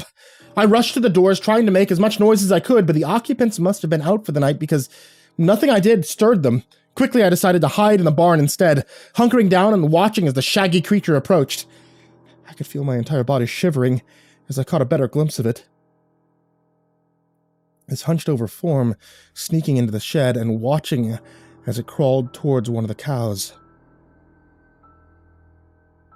Before I knew what was happening, the creature attacked it, grabbing a hold of the bovine and tackling it to the ground. The large animal tried its best to fight, but before long, the diminutive creature had somehow managed to turn it over entirely with its legs up and the confused farm animal moaning as it listened to the strange little creature begin to feast. Sounded like it was killing the cow, but I dare not move for fear that I'd be next. The crunching and grinding of the creature kept going for at least an hour as I hunkered down. Finally, satisfied and full of meat and milk, the shaggy, short cryptid crawled away, leaving me to hide in the hay bales. Truth be told, I was so terrified by what had happened to the cow, I wasn't sure if I felt safe to go anywhere. I was also too exhausted, so I tried my best to get rest in the smelly barn. But it was better than whatever nightmare awaited me in the snow beyond. Somehow I managed to fall asleep, perhaps from the shock and the terror that I experienced, but in the morning my dilemma only worsened. I felt something nudge me in my backside, and I groggily awoke sometime after sunrise, staring up to see a dark-haired farmhand holding a sawed-off shotgun in my face. Instinctively, I raised my hands in defense, showing the worker I meant no harm, and they ordered me on my feet with a few harsh words I couldn't make out. It didn't sound like a language I was familiar with. Then they pointed their weapon towards the farmhouse, saying a few more strange things that I couldn't understand, but I got the impression that they wanted me to head inside. I obeyed immediately, my body too sore and tired from the night before to argue. Hopefully, whatever creature was lurking around would not still be here in the daylight, I thought to myself. As I crossed the yard towards the house, the unease I felt began to go away when I heard children laughing and saw normal people on the front porch. Well, I say normal, but truth be told, I could immediately gather that these folk were quaint, perhaps similar to Amish or Quakers in their quiet lifestyle. The children dispersed when they saw me, and the housewife went to go get her husband. I stood awkwardly there in the front yard for what felt like an eternity until they both returned. He was a well-dressed man in overalls with a brim hat and a long, scraggly beard. Typical attire for the two faiths that I assumed he identified with, but I didn't want to jump to any conclusions until I had a full story. "You lost, son?" he asked me. Before I even had a chance to respond, he raised his hand for me to come inside and offered, "Wife just finished making us porridge for breakfast. Come sit a spell. Tell us how you came to our little town." As I ate the warm food, I recounted my tale to the couple, although I left out the parts where I had seen the strange creature that had attacked their cattle. I didn't want to seem insane, and I wasn't sure if the experience I had was actually even real. They sat and listened quietly, and the husband running his fingers through his beard thoughtfully as I concluded the story. "You're lucky you found us. Winter comes quick around these parts, and it's harsh and it's cold. Any day now, the ground will be covered with snow, and travel will be impossible. You can stay with us as long as you like. You have plenty of room. It won't be very neighborly of us to send you away," he declared. The wife was nodding and bobbing her head in agreement as I checked my phone. Of course, no reception way out here. I shouldn't have been surprised. For all I knew, because of missing my flight, I had likely wound up losing that job. So a vacation in the sticks wasn't exactly on the agenda, but I figured it was better than drowning my sorrows in liquor back home. As we finished the meal, the couple instructed me to leave my bowl on the floor of the breakfast room, which I found a bit odd, but I did as they told me before I was shown the guest room. The wife rattled off a few rules, such as no food in bed, no candles burning at night. I figured they were just customs that related to traditions of their faith, so I told her I would try my best to remember. As I settled in, I looked out the window and saw just as they predicted. Winter clouds were forming over the farmland fast. Soon it would begin to snow ever so gently. And I saw the two of them out in the front yard apparently having an argument. As I watched the husband and the wife become more heated with one another until at last he announced he was going to town for a drink after smacking her across the face. Somehow, despite the obvious patriarchal system I had seen so far, the act surprised me. This picture-perfect little slice of heaven seemed to have cracks after all, I thought. I also was certain I saw another shadowy, shaggy monster dragging a lamb off into the nearby woods. Poor tiny animal bleeding as the wife watched it happen impassively. Her face told me I wasn't simply seeing things. Whatever this strange troll was, it was real. I kept myself as busy as I could the remainder of the day, offering to help with chores and do anything that would keep my mind off the strange things happening around the area. But as the day lingered on, I saw more evidence something terrible and unnatural was occurring in this small town. I was helping put the dishes away for the midday meal when I grabbed a plate with some leftover chicken to throw it away, and the wife stopped me short. "You mustn't bother," she whispered. Her eyes were filled with fear as I lingered near the trash can. I hadn't spoken about the creature to her yet, and I could tell that she wasn't likely to tell me much, but Still, I felt the need to get answers. There's something living in the woods. I've seen it, I said, as I placed the plate back down. Her eyes twitched, and she looked away. I must prepare for Jonah to return home. Much work to be done, she answered, as she flitted away to another room. Outside, I saw the snow was falling more rapidly now, covering up the roads. But I could see strange footprints out there, moving about the farmland. Evidence of creatures that seemed to be using this area to their heart's content, unhindered by any person. I saw one of them enter the kitchen soon after this thought crossed my mind. It moved like lightning to the leftovers the farm wife had given out. It chomped and it licked at the pan, its wild eyes glaring up at me, daring me to stop them. I could see from their snarled and broken teeth that the creature was ravenous for food. It looked like it wanted to rip me limb from limb. I reached for a knife to defend myself, only for the wife to grab my wrist and pull me back to the hallway. "We mustn't disturb them," she whispered, repeating the instructions as I saw something long and skinny crawl from one of the cabinets. This one looked even more malnourished than the others, its lanky form hardly able to pull its body across the floor. The other creature began to snarl, protecting the leftovers as best as it could. And I watched in disbelief as the two monsters fought, biting and snapping at one another, ripping the flesh off their scrawny bodies. Perhaps what was most frightening about them was how much like children they looked. Starved, naked children that had turned animalistic. The woman kept me still until they had left into the cold, and I dropped the knife, my heart beating wildly. "What the hell are those things?" I shouted at her, but she was too petrified in fear to say a word and insisted we wait for her husband to return. When Jonah made it back to the house that night, the dark clouds covered the sky, but the ground was illuminated by the snowfall. We heard the other trolls moving about the land, attacking animals and neighbors, just the same until he made it in the house. As we ate just a little bit of porridge and yogurt, the rest of their food pantry was barren and dry. I felt the need to break the ice in the conversation. "How long have you been dealing with these demons?" I asked. My stomach was growling for the lack of food, and I knew why. This entire town was living in fear of these creatures, letting them run amok. The husband drew in his breath and put his bowl on the ground. Just as I had finished talking, we heard loud roars against the doors, slamming and opening them over and over again, making everyone on edge as I saw several of the trolls crawl into the kitchen and steal what little food we had left. As the demons took our dinner away, the husband explained the situation as best he could. "They come when the snow hits the ground.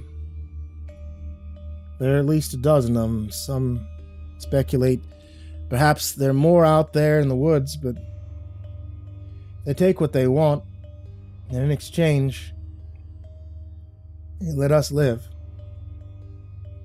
he whispered solemnly, even as one of the ghastly creatures licked pudding and yogurt right off of his beard. He did his best not to flinch. "We protect our young ones by abiding by their rules, keep others from being attacked or punished by their cruelty," he added, as the banging came to a stop and the creatures fled out the door again. "But your children starve. Your town does. I can tell just from your wife and your children that they need to have food or they won't make it through the winter," I argued. He pursed his lips, obviously not wanting to reveal another nasty detail of the story, but I wasn't having it. This madness had to stop. "Who's in charge of this village? We should round up all the men, find these things, and kill them," I told them both. "And risk their wrath. Possibly kill even more innocent lives. You're an outsider. You don't attempt to dictate how we live," Jonah snapped back as he slammed his fist on the table. The whole kitchen got quiet as he cleared his throat and added, "Snow's become heavy this year, and therefore our sacrifices will be greater. The elder of our village has chosen to throw a festival to the spirits of the earth, which watch over us tomorrow. And once we finish this ritual, the demons will leave us alone. I saw the wife's face get pale as something unspoken was left out of the conversation, but I decided not to press the matter any further. I was sure the rest of the small village would likely follow the same strange rituals as these folks. And I was considering simply leaving. That opportunity never came, though. During the night, the little creatures came back, this time more numerous than ever, clattering against doors, snarling against the windows. The children cried themselves to sleep, and I hardly could close my eyes for fear of them simply entering the house and doing whatever they pleased with me. I kept the knife that I had hidden away under my pillow that night, as the monsters roamed freely, determined to escape this nightmare the next day. But I was so exhausted from the ordeal, I don't recall much about the morning except Jonah rising and telling the children to dress as though they were attending a Sunday sermon. "You'll be joining us as well. It will be safer than remaining here," the wife explained. I saw genuine concern for my well-being in her eyes, so I decided to not question. I was actually a bit curious to see what sort of ritual the townfolk might perform that would appease these creatures, so I followed them down the snow-covered roads towards the main marketplace. The rest of St. Leopoldi was just as quaint and simple as I expected, a testimonial to their refusal to connect to the modern world. I wondered as we got closer to the town square if this was because of the creatures or something. I saw villagers in their homes and businesses peeking out, all dressed in either their Sunday best or some kind of colorful costume that reminded me of Santa's elves. As we approached the center of town, I soon realized why they all seemed to be shaking in their boots. There was a massive stone statue there of a giantess, carved in the finest rock this side of the main coast, and surrounding her I saw artistic representations of the 12 demonic children that I had seen over the course of the last few nights. The entire square had been shoveled free of snow, too all for a platform to be built around the statue, along with long, tall torches and metallic iron cages that lined the corners of the square. In 3 of those cages I saw people, naked and shaking from the cold and the elements, screaming to be let loose even as their leaders of this small villa calmed the crowd. "Brother Jonah, have you brought our final sacrifice, the fruit of the country?" one man asked. "I have, Lord. He stands before you now," Jonah responded. Then I suddenly realized my role in this festival. I was not invited as a guest. These people were about to sacrifice me to this massive stone edifice. As soon as the realization hit me, I tried to run, but Jonah pushed me down to the gravel and shoved his boot on my chest. "It's better if you don't fight it, stranger. Your presence here was a blessing from our giants, to prevent my family from losing anyone. The Lord of the Snow gave us you," he explained. Several burly men tied me with ropes and placed me in a cage to the right as the elders continued to make a speech, passing out bowls and other utensils to the crowd. "Brothers and sisters, our harvest has drawn to a close. The shadow of Snowfall is overcast and the spirits of the earth must be appeased. Let us pray now to them that our township remain under their watchful eyes. Let us ask them for forgiveness for walking on their lands." The entire crowd began to chant and moan and bow before the statues as several men lit the cages on fire, starting to my left. I desperately looked towards the husband and wife for some kind of help, knowing I would soon be engulfed if they didn't act. "Great Gryla, Lady of the Hills and Devourer of Flesh, wife to our sleeping saint and mother to the 13 demons, come forth and feast upon these sinful children of men. Let their flesh atone for our year of waste. Our forgiveness be upon their deaths." I heard something shake and rumble, and I saw that the stone statue seemed to be moving on its own, suddenly taking life as the entire town shrieked and trembled. The giantess grumbled and reached down, crushing the first cage with her strong hand as she snarled loudly. Her children came to life next, snickering and snarling into the crowd as they attacked random townspeople. Their elder chanted that they would be allowed to feast on any they pleased. I knew I would be the next meal for this cult of mad followers, and I begged the family that they'd let me stay with them for help. But they were so aghast with the ceremony, they paid me no heed. I crouched down as the giantess crushed the top of the cage, giving me mere seconds to run. I leapt from the trap and raced across the snow, the older men of the town shouting to hunt me down. I didn't stop for anything. I bolted from the town towards the woods, hiding in the tall grass as the demonic children continued to attack all the villagers that they had pleased. I couldn't stop to reflect on the hellish nightmare as I gathered my strength, and I kept running. I kept running into the night until my power failed me. And when I awoke, I was on the road again, covered in blood and mud and snow. A passing car asked if I needed aid.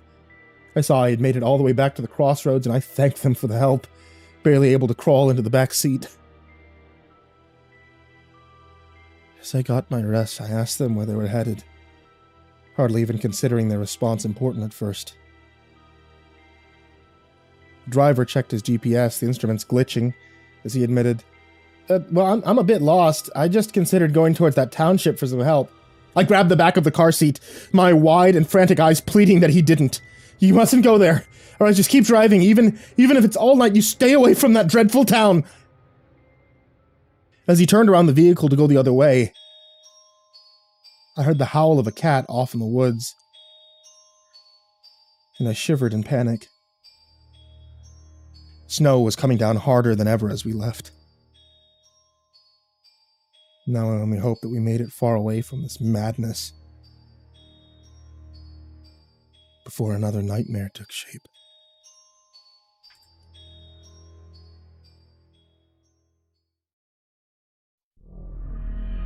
For weeks, we had been watching her, usually while sipping a latte from the cafe window across the street from the park. She wasn't the only little girl he'd scouted since arriving in town, but she had been the most reliable, the most vulnerable, and those were traits that he always looked for in his targets. He had done his homework, and there were other boxes she'd checked off too. Name, Maria Hernandez. Ethnic, generic, forgettable. Age, 7. Eyes, brown. Skin, brown. Hair color, black. She wouldn't garner nearly as much media attention as a little redhead named O'Malley, or blue-eyed pageant princess from the suburbs. Her parents were divorced, and from what he had managed to dig up, her father was pretty much absent from her life at this point, though he did live in the same city. Her mother worked till 8 and was barely making ends meet. From after school until dinner, she was the responsibility of her teenage sister, who, from what he could tell, seemed more preoccupied watching the screen of her phone during their bi-weekly visits to the park than her younger sibling. It had all been so easy. Perhaps others might have flubbed things up, those who were too eager, too lazy, too sloppy. But for someone as careful as him, it had been like taking candy from a baby. Maria's sister had met some friends at the park that day, but they had only emboldened him. The older kids had been too caught up in trivial teenage drama to notice him slip out of the coffee shop and walk up to the little girl playing by herself on the swing. It didn't take much to convince her to hold his hand. A kind smile, cheery voice, a little Spanglish. Hola, Maria. I'm Tony. I'm a friend of your mother's. She asked me to take you home for her. They were cruising down the highway in his car before her sister even noticed she was gone. How long did he have before she was reported missing? A few hours, he estimated. The sister would probably waste time searching every nook and cranny of that park first. Might even wait for her mom to come home from work before she told her about what happened. The father would buy him even more time. He'd be the first person the police would check with, and it might take days to track him down. Deadbeat dads can be pretty crafty when it comes to ducking the cops, especially when they go years not paying child support. The sun was beginning to set by the time they got to his RV. He had it packed in a private lot across the street from a convenience store and hair salon where he'd been paying for the space and cash under a false alias. The RV wasn't some rickety old tin can held up by duct tape and string. It was sleek and modern, in good condition, and capable of picking up and driving off at a moment's notice. It was the kind of camper well-to-do families rented for cross-country summer road trips. Only once had he been forced to hitch his car up to the RV and make a run for it. But even then, it was due to his cautious nature. A long time ago, in a city on the other side of the country, he had made the mistake of setting up shop in an area full of nosy Nellies.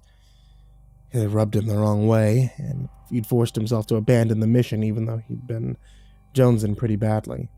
A disaster he'd been careful not to repeat. Nobody would ask questions here, though. Streetwalkers and riffraff that slithered through those streets at night had no interest in who you were or what you were doing in their neighborhood so long as you kept to your own. How long had it been since he'd gotten his fix? A meticulous deliberation may have been a necessary precaution, but damned if they didn't make it a pain in the ass to get what he needed. He didn't want to go to prison, though. That would be a death sentence for someone like him, and he knew if he gave in to his cravings too often, he would eventually slip up. It was best to suppress his urges and bounce around from town to town, leaving as small of a footprint as possible, even if it meant waiting years between girls. But his dry spells had been getting longer as of late. There were more ways to get noticed now than in the good old days, and the longer he waited, the harder it became for him to think straight. On the outside, he projected a cool, pleasant demeanor, but inside he burned with an almost insatiable yearning to act upon his urges. He had been closer than ever to give in to his impulses this time. If he had waited much longer, he might have lost control, and the flame of desire would have consumed him. Just a day ago, it had taken all his willpower not to snatch a young girl he saw in the parking lot of a Poppy's while her mother ran in to grab a cup of coffee. None of that mattered anymore, though. Maria was in his possession now. She was sitting on the couch inside his RV, and in just a few short moments his needs would be met, and he'd finally feel the release that he'd been building inside of him for so long. She was a pretty young thing. Finally, in the safety of his mobile sanctuary, he could appreciate her without worrying about catching stares from nearby adults, but he knew he couldn't let his eyes linger too long. He still had work to do. "Just a minute, Maria," he said. His tone felt apathetic and friendly. "I had to pick something up first. We'll go see your mommy in a little bit, but in the meantime, why don't you see what's on?" The television was hooked up to a satellite on the roof of the RV and had far more stations than needed. He turned it on and began flipping aimlessly through the channels while the little girl stared solemn and quiet at the TV, and he wondered if she was beginning to sense the danger she was in. A familiar face on the screen brought him a surprise. For a brief second, he had seen a ghost, one that he hadn't thought of since he was Maria's age. Had it been a trick of the light or something his anxious mind had conjured up to mess with his nerves? He flipped back a couple of channels and realized it had been neither of those things. The ghost had been real. An old TV show he had watched every day after school when he was a kid. It was called Billy Smiley's Cul-De-Sac, and now he was looking at the show's star, the one and only Billy Smiley, front and center on his television for the first time in almost 40 years. A wave of memories washed over him as he watched the bald man in a yellow cardigan and horn-rimmed glasses strum his guitar in front of an audience of a dozen furry purple puppets. The show had been the lone bright spot in his life when he was a child. His escape from the troubles he faced in school and at home. Good old Billy had been a band-aid back in the day, one he used to cover the wounds inflicted on him by a drug-addled mom and abusive father. Now Billy and the rest of his happy little cul-de-sac were back.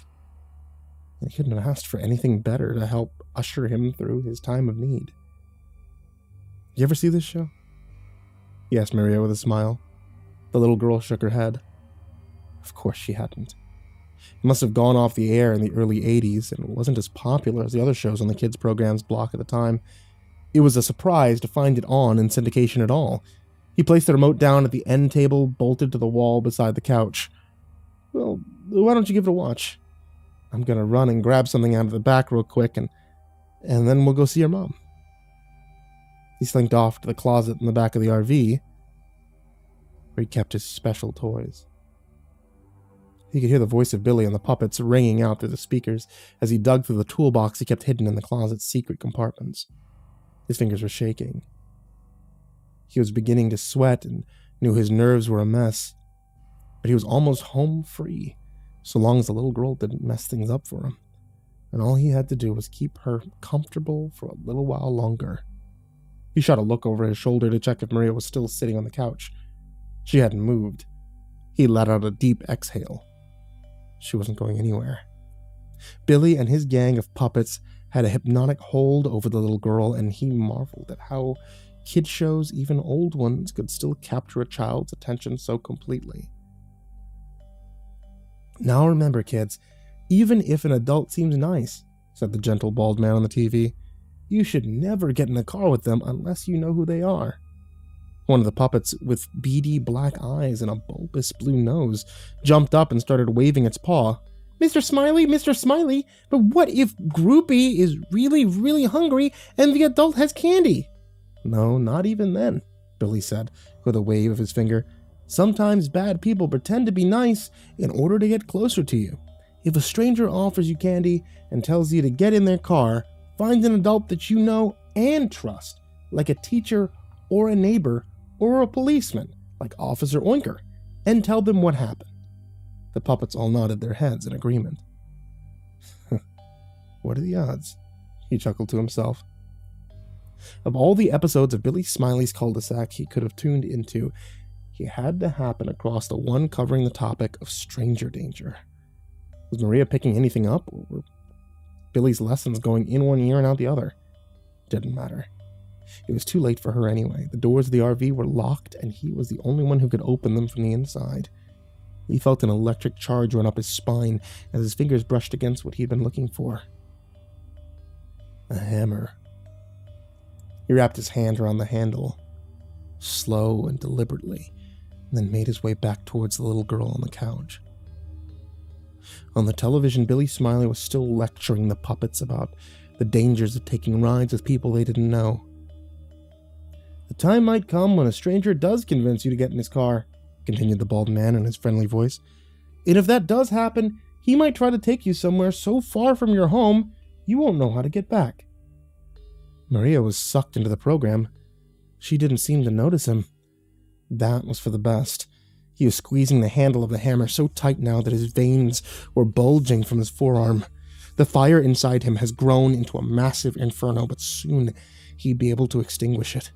With a swing of the hammer, he would douse the flames until they were nothing but a pile of smoldering embers. They'd rise up again eventually, like a phoenix reborn, but for a little while at least, he'd have some peace. The bald man on the TV narrowed his eyes and looked straight into the camera. Now if you find yourself frightened, listen carefully, Maria.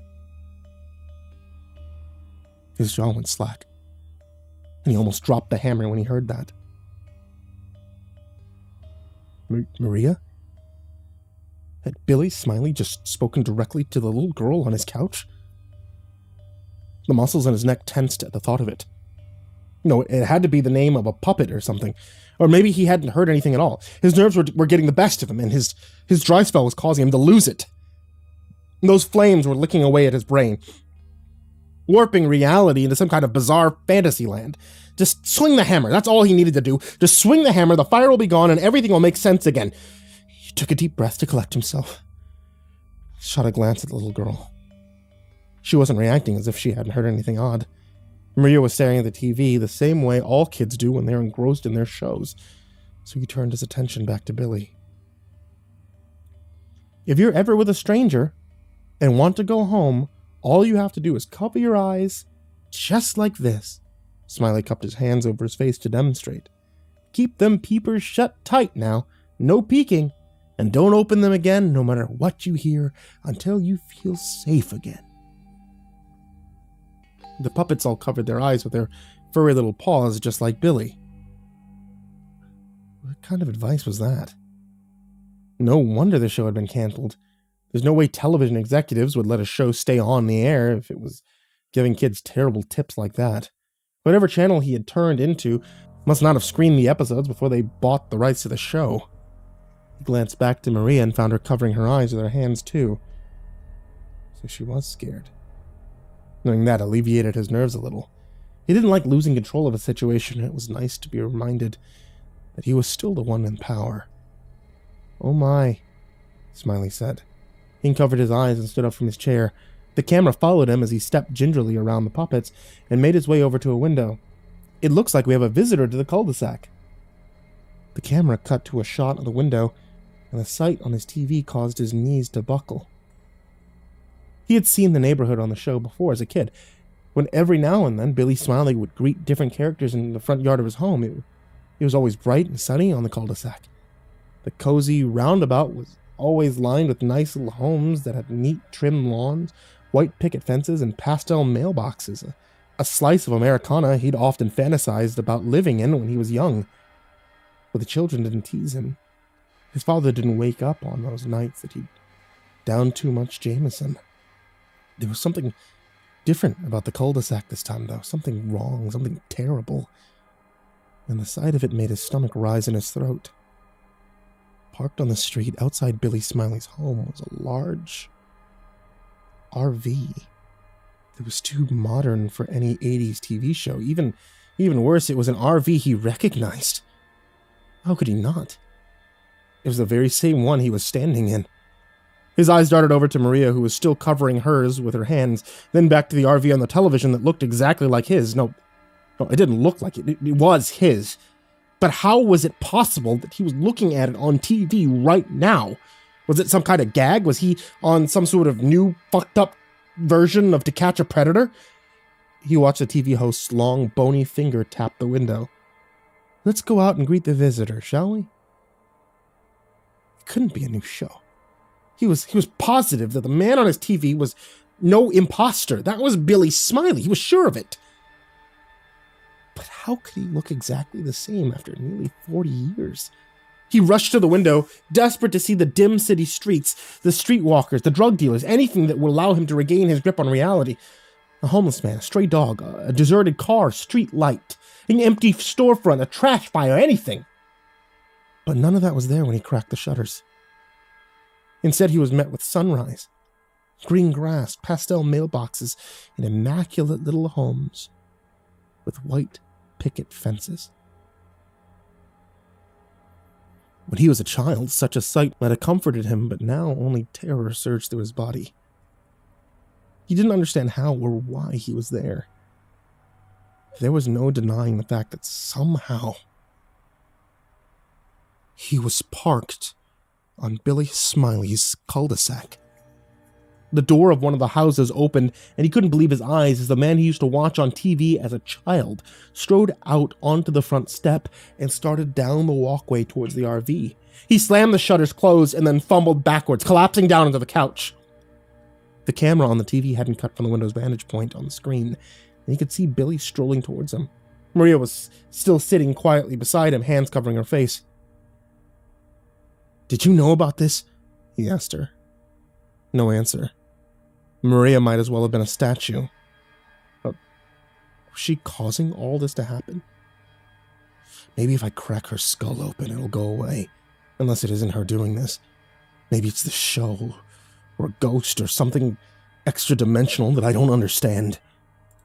But all he had was a hammer, and none of the other possibilities could have been fixed with the swing of it, so he stood up from the couch and raised his arm over his head. He would aim for the temple, and if that didn't make the crazy end, then at least it might quell the flames that were, despite his new surroundings, still burning him up inside. If nothing else, he'd be able to think straight afterwards, maybe even figure out his next move. 3 knocks at the door of his RV froze him dead in his tracks. He turned towards the TV where he could see Billy waiting for him to answer. The thin, bald man was rocking back and forth on his heels with his hands in his pockets and whistling to himself. He stood petrified as he watched, hammer still poised above his head, afraid to even breathe, lest Smiley hear him. Maybe then Billy would give up and go away. Maybe he'd let him go about his business like nothing happened if he simply didn't respond. His prayers would not be answered, though, and a few seconds later, a smooth, placid voice rose up from the other side of the door. "How's it going, neighbor? I'd like to welcome you to the Cul-De-Sac." He racked his brain, trying to think of what to say in response. He was terrible at thinking on his feet. That's why he'd always been so thorough when it came to planning, but now, how was he supposed to plan for this? "Go away! I'm sick." He dropped his head and buried his face in his hands. Was that the best he can come up with? "Oh no," cooed the friendly voice. "Why don't you come outside? I'll call you a doctor. Wouldn't want you to suffer, after all." Another idea came to him. He could always try doing to Smiley what he was planning on doing to Maria. Couldn't be that hard, right? Just swing the door open, bring the hammer down on his bald head before the guy knew what hit him. She opened his mouth to reply, but when he looked back at the TV, only a small shriek came out. The puppets had collected outside the RV and were bouncing up and down while pawing at the walls. He leaned closer to the television to get a better look. They were bigger than before, maybe twice the size, and they moved like a pack of vicious, feral animals. He crept over to the window and opened the shutters just enough to peek through. Their faces had changed as well. Gone was anything that could have once been considered cute. Their little beady eyes were now wild and ravenous. Their noses hung off their faces like bulbous blue tumors in their mouths. Who were those? One of the creatures leapt towards the window he was watching from and snapped at him like a piranha with what looked to be a mouthful of needles. Hundreds upon hundreds of them, each as long as his middle finger. He fell backward on his ass and glanced up to see things slamming their paws against the glass so hard that he was sure it would break. He thought his mind might break too, but before he had a chance to register the insanity that was staring at him straight in his face, Smiley called out again, and the puppets sloped away. "Come outside if you're sick, neighbor. We wouldn't want you to pass that bug on anyone else in that lovely camper with you, would we?" Of course, he knew about Maria. That had to be what this was about. Was Smiley aware of the other girls as well? Was this some sort of reckoning? But it wasn't his fault. He was burning up on the inside, and those girls helped him heal. It was the only way to stop hearing his mother screeching in his head, the only way he could forget about what his father did to him, the only way to feel in control. Did Smiley know about that too? Why didn't he care about him and his pain? Maria still hadn't moved, and in that moment, he had the sudden urge to smash her face with the hammer. If he was going to go out, at least he was going to get what he came for. But no. There were more pressing issues now. He had to figure out how to get away from the cul-de-sac. There was no way that he'd be able to make a run for it. Those things outside would chase him down the second he stepped outside. And who knew what they'd do to him? If only there was a way to outrun them. Of course! He was in an RV. Why not drive away?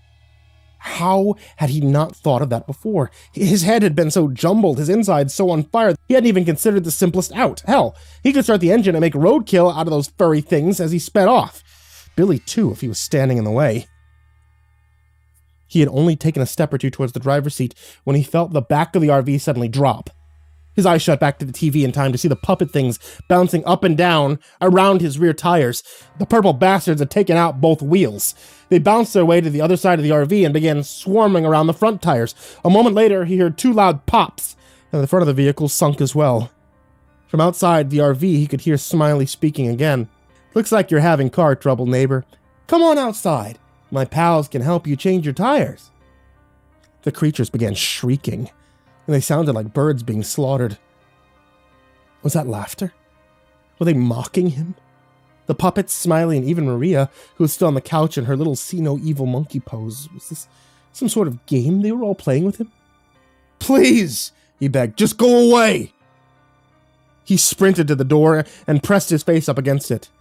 "I'm never coming out, you hear? Go away! Take those things you have with you and go!" The shrieking subsided. And for a moment there was only silence. He pressed his ear to the door, hoping against all hope that Smiley and the creatures would listen to his pleas and leave. And then that familiar, friendly voice spoke through the hush. "But if you don't come out, then we'll have to come in," Smiley said. Only this time his voice wasn't gentle or placid. It rumbled with such authority that he could feel it in his bones. A thunderous bang resonated from the other side of the door, and he jumped back. A second later, there was another one, followed by two more. "Did you really think the locks would keep us out?" The voice was so loud, he checked his ears to see if they were bleeding. Something smashed against the side window, and he could see it through the shutters. The glass had cracked. Another bang on the door, and this time it began to buckle. The whole RV was shaking around him. "We were just being polite, neighbor, because asking permission is the polite thing to do. But don't get it wrong. We weren't going to take no for an answer." The door buckled under another powerful blow, and two of the windows shattered, raining glass down on the floor. All that was keeping the creature out now was flimsy wood shutters, and they were about to give at any moment. "You've been a bad boy, haven't you?" said Billy. This time when he spoke, it was as if the entire world quaked. "You've been a bad boy, and when you're a bad boy, you need to be punished." More windows blew open. The glass littered the floor of the RV. The shutters crumbled to pieces and fell to the ground, and he could see the creature's gnarled features peering back at him. There was no barricade between them now. They began to scurry in one by one, crawling like spiders across the ceiling and walls. A final powerful bang on the door caused it to crunch and fall off the hinges. Standing in the entrance now was Billy Smiley. There was nothing friendly about his smile anymore. It was twisted like the branch of an old willow, and it deformed his face into something deviant and perverted. The puppet things were slinking closer. Most of them had filed inside by now, and he caught a glimpse of Maria out of the corner of his eye. That made a break for her. Maybe he could take her hostage and negotiate his way out of this mess. Maybe if he could reach her, he could get back some of the control that Billy and the other things had taken away from him. He sprung towards her, but the creatures were faster. Two of them caught up to him before he could even get to the sofa, wrestled him to the ground, and sunk their needle teeth into his leg. He screamed both in terror and agony as they began dragging him towards the door, where the strange bald man with a twisted smile was waiting.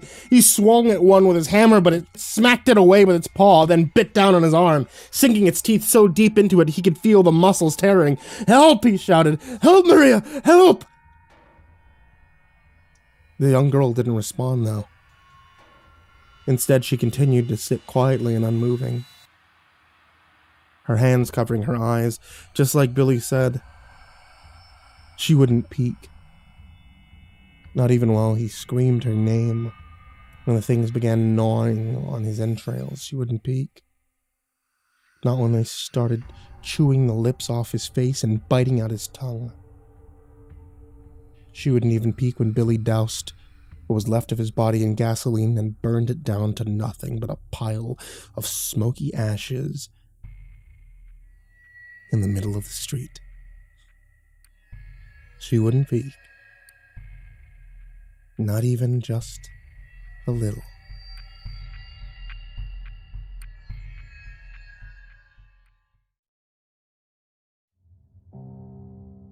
Everyone knew something about the Crow kids they weren't sharing. Some sort of the town secret, but we're outsiders. When I needed help to know what happened to Jenny these past few days, nobody was answering my questions. "That's my little girl out there. She needs her daddy. You people ain't telling me nothing I can use. Where's my daughter?" And they knew.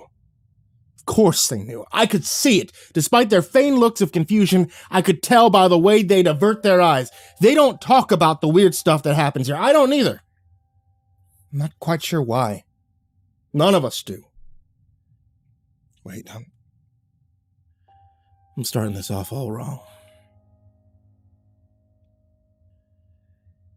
I need to tell you about the house I got for sale. It's listed by Montana Sun Kentucky Realty.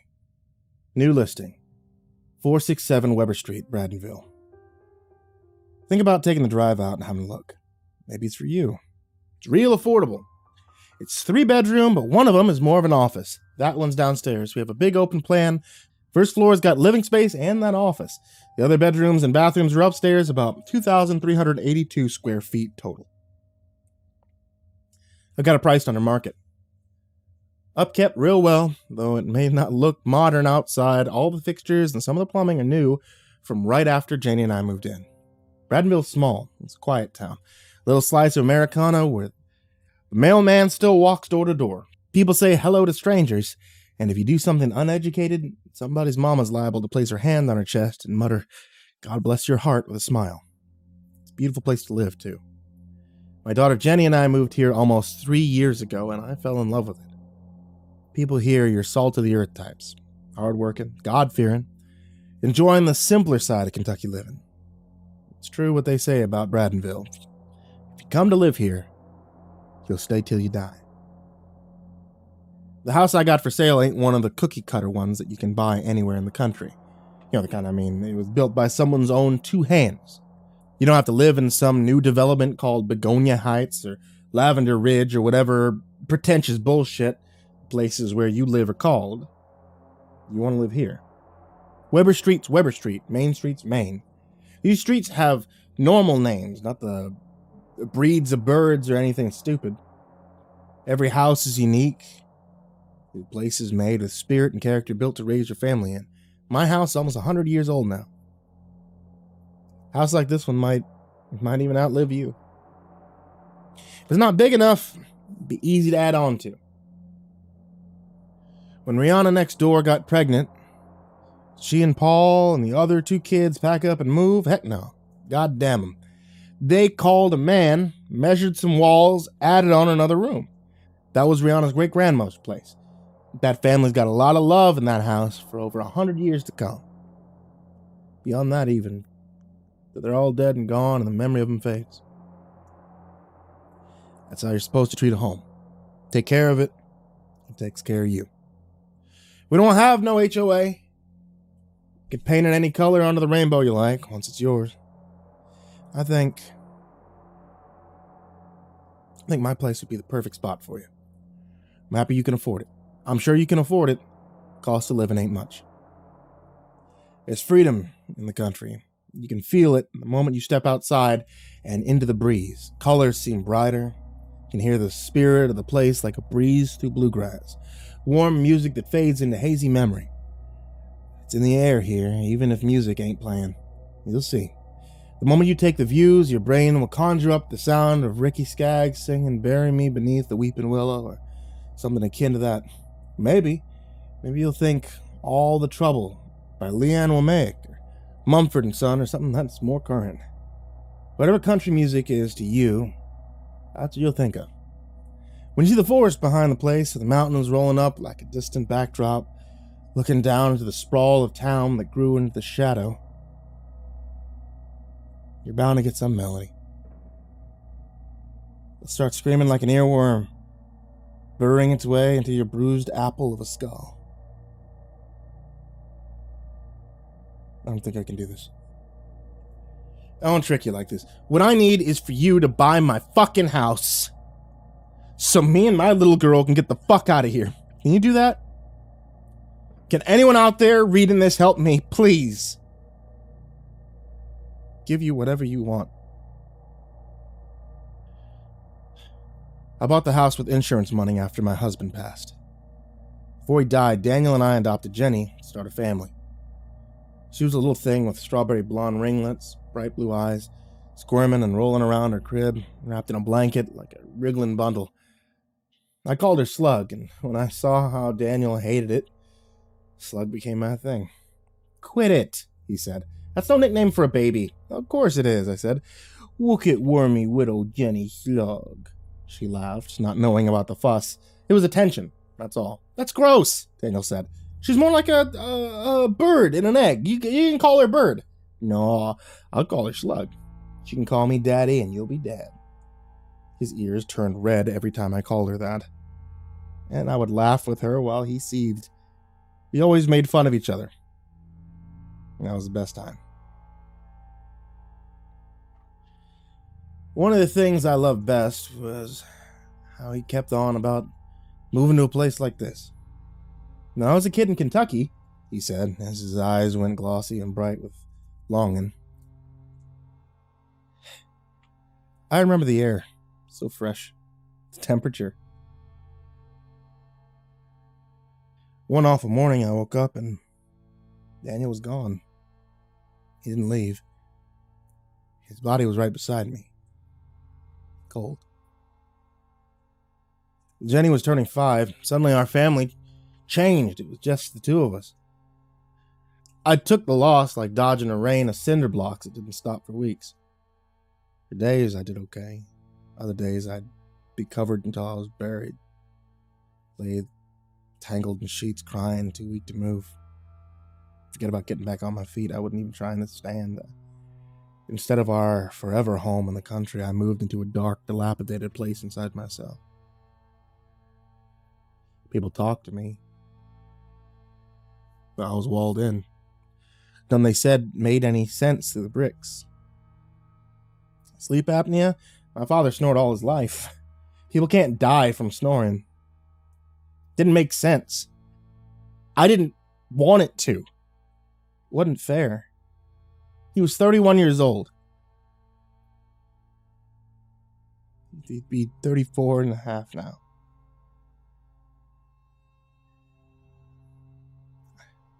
It's too young. We were just getting started. Well, my grandfathers are allowed to die in their sleep.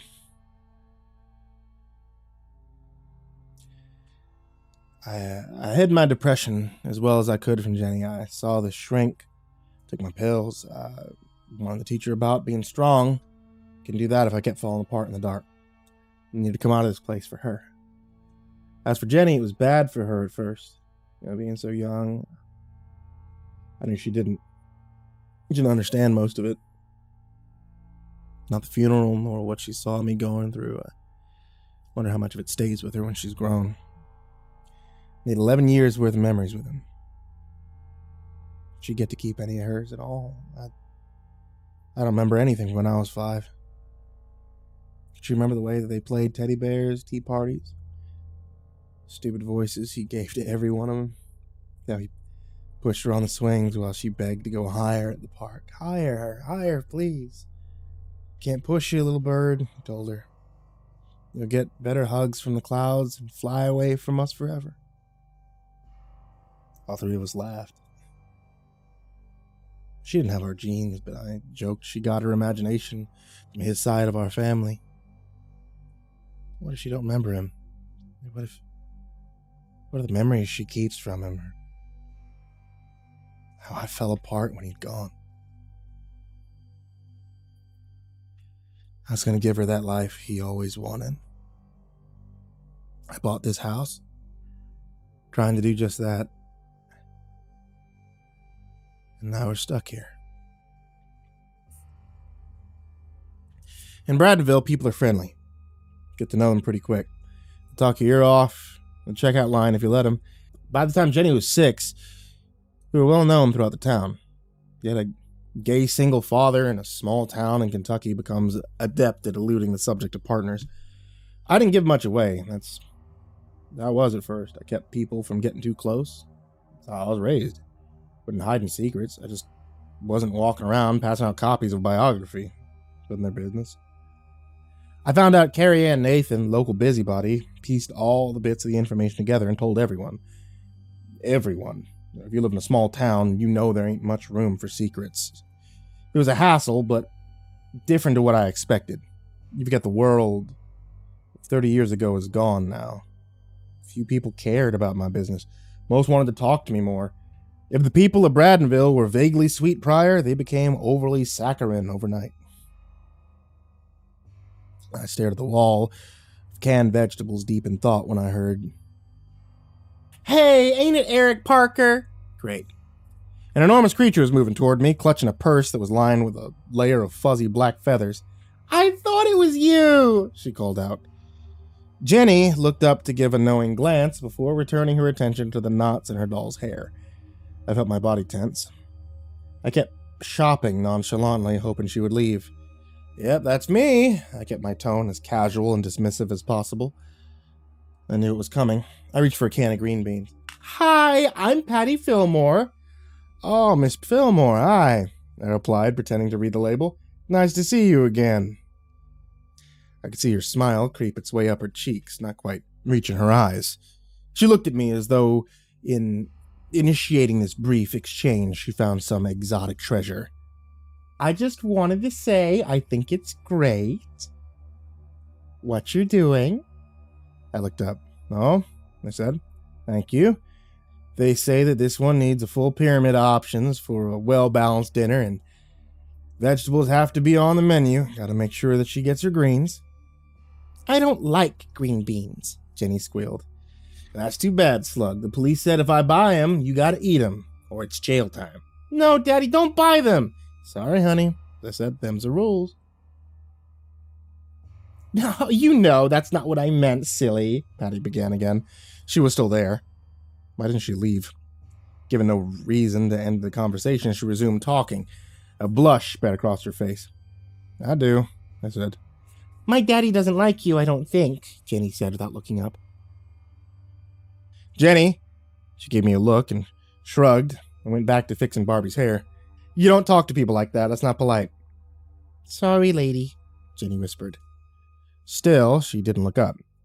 She knew that she wasn't in trouble. Daddy's little Spitfire was sometimes a brat on purpose. It's part of our deal. Ain't she something? Patty said. She chuckled and placed her hand over her massive breast, adding, Bless your heart. You must be a handful. That she is, I said. Ain't you, Slug? Patty frowned at the nickname. Good. I bet it's hard doing all this by yourself, she said. It's not hard. We got each other. Well, Patty said, when you're ready to start dating again, my cousin Cricket would sure like to meet someone like you. He's good with kids. They like him. Cricket? Who in the name of God's called Cricket? Yeah, I understand the irony. Don't care. Thank you. I got my hands full now. Like you said. If you change your mind, I can pass the word along. Very kind. Lunchtime's coming, so we better go. This one gets a little bit ruder than this if she don't get her juice box. Patty laughed and wished us a good day before walking off. Daddy, Slug, she looked like a big fat bird. I laughed. Don't call people names, okay? I bought Jenny some Skittles on the way out, a reward for her part in the interaction, but I didn't tell her. She probably knew. She's a smart kid. I didn't want to teach her to be rude, but the conversation ended more quickly than it would have without. The week Jenny said kindergarten was hard for me, I kept thinking about Daniel and how he should be posing for the photos on her first big day with us. Time marches on.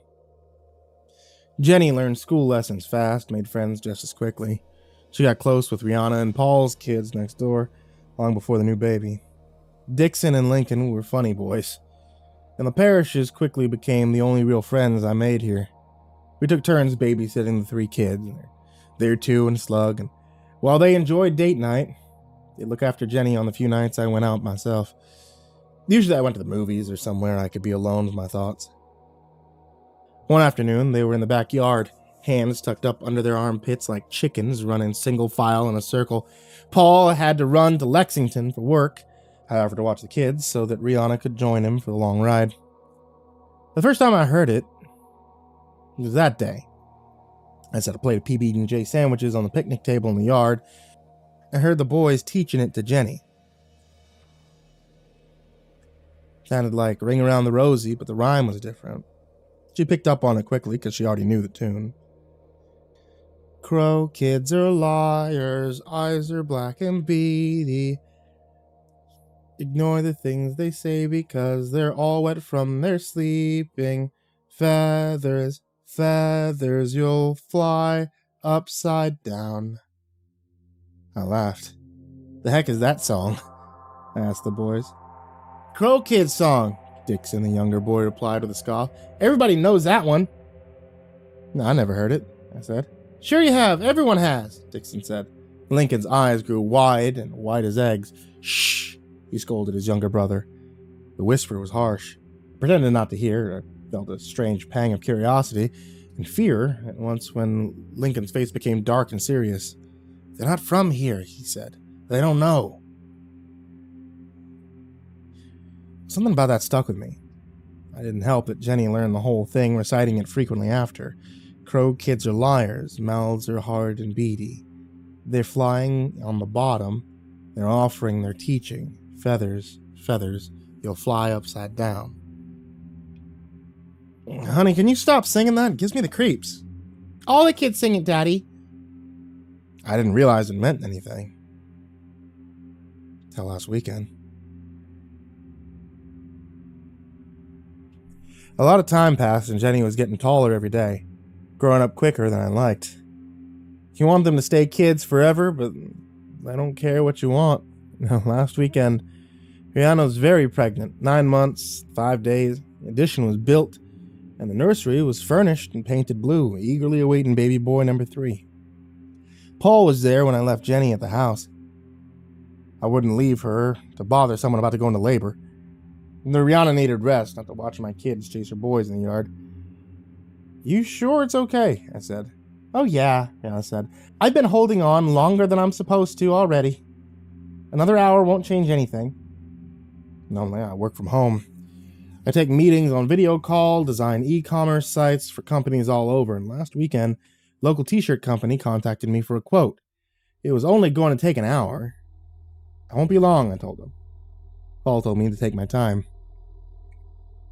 I got the job, but it didn't matter. Not now. Returning home, I walked over there. The boys were on the porch turning the worn pages of a weathered comic, their backs against the railing. What's this one say?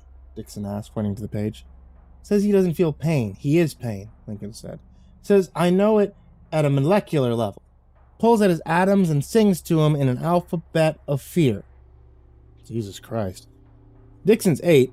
Lincoln's older, but he's still only 10. Where do they find this thing? Began to worry about the level of supervision that Jenny had here. Hey boys, I began. They didn't hear me approach, and they both jumped.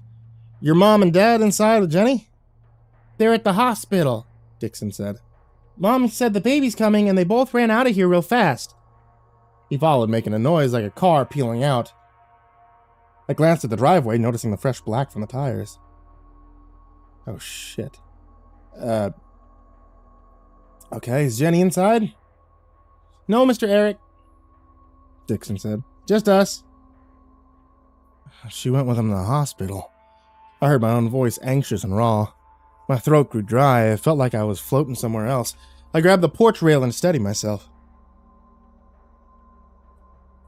No, Mr. Eric, Dixon said again. The younger boy grew quiet. She's gone. What do you mean she's gone? It came out a mumbled stammer. Dixon looked at the ground. Lincoln didn't look up at all the whole time I stood there. What do you mean she's gone? I said again. My voice was louder than I'd meant for it to be. Lincoln, look at me. Tell me what your brother means. You're too late. I wanted to slap the shit out of him. I kept reminding myself that he was just a kid and not my kid. I glanced frantically around the yard. I looked inside through the windows. Boys, where is she? They went quiet. It was the longest moment of my life, stretching on and on forever. I felt my stomach churn. I was going to be sick. She left with the Crow kids, Dylan said, shuffling his feet. They're going to teach her to fly. I dialed 911. Hi, I said. I'm at 467 Weber Street. I need your help, please, now. What's the nature of your emergency, sir? The operator said. I couldn't find the words. If I did, if I said them, that would make it real. 467 Weber, I need help, please. What's the nature of the emergency? Neighbors, she's not here. I left her as babysitting, missing. My daughter, gone. The lightheadedness intensified, and the world went black. Sir? Sir? Can you hear me? Are you there? You said your daughter's missing? Is that correct? Sir? If you can hear me, I'm sending a car there now. An ambulance too. Sir? Are you still there? Sir? I woke surrounded by people. Lincoln was talking to an officer, a woman in mirrored sunglasses. I could hear it, but just barely. Mama said the baby couldn't come. There'd be too many. Lincoln's voice was shrill but calm. So Daddy told me and Dixon to take her to the creek and introduce... That's enough, the woman said softly. I'm going to see if Mr. Varney can take you boys to the hospital to meet up with your mom and daddy. She led the kids over to another officer. They exchanged some words. I couldn't make it out, but I did hear her say something else to him, turning away. Tell the parishes I want to speak to them. Legacy or not, doesn't excuse you from our laws. She started up to where the paramedics attended me, stooping down to pick up the comic book. Rolling it, she stuck it into her back pocket. Wait! Lincoln's voice came from somewhere in the yard. Tell her to give back my comic! Little boy, that's my boss. I don't tell her nothing. Besides, this town's spooky enough without you filling your heads with more bullshit. Come along, you hear me? He good? The woman asked one of the paramedics. For now. I need to ask him a few questions. He may not stay good then. This was a panic attack.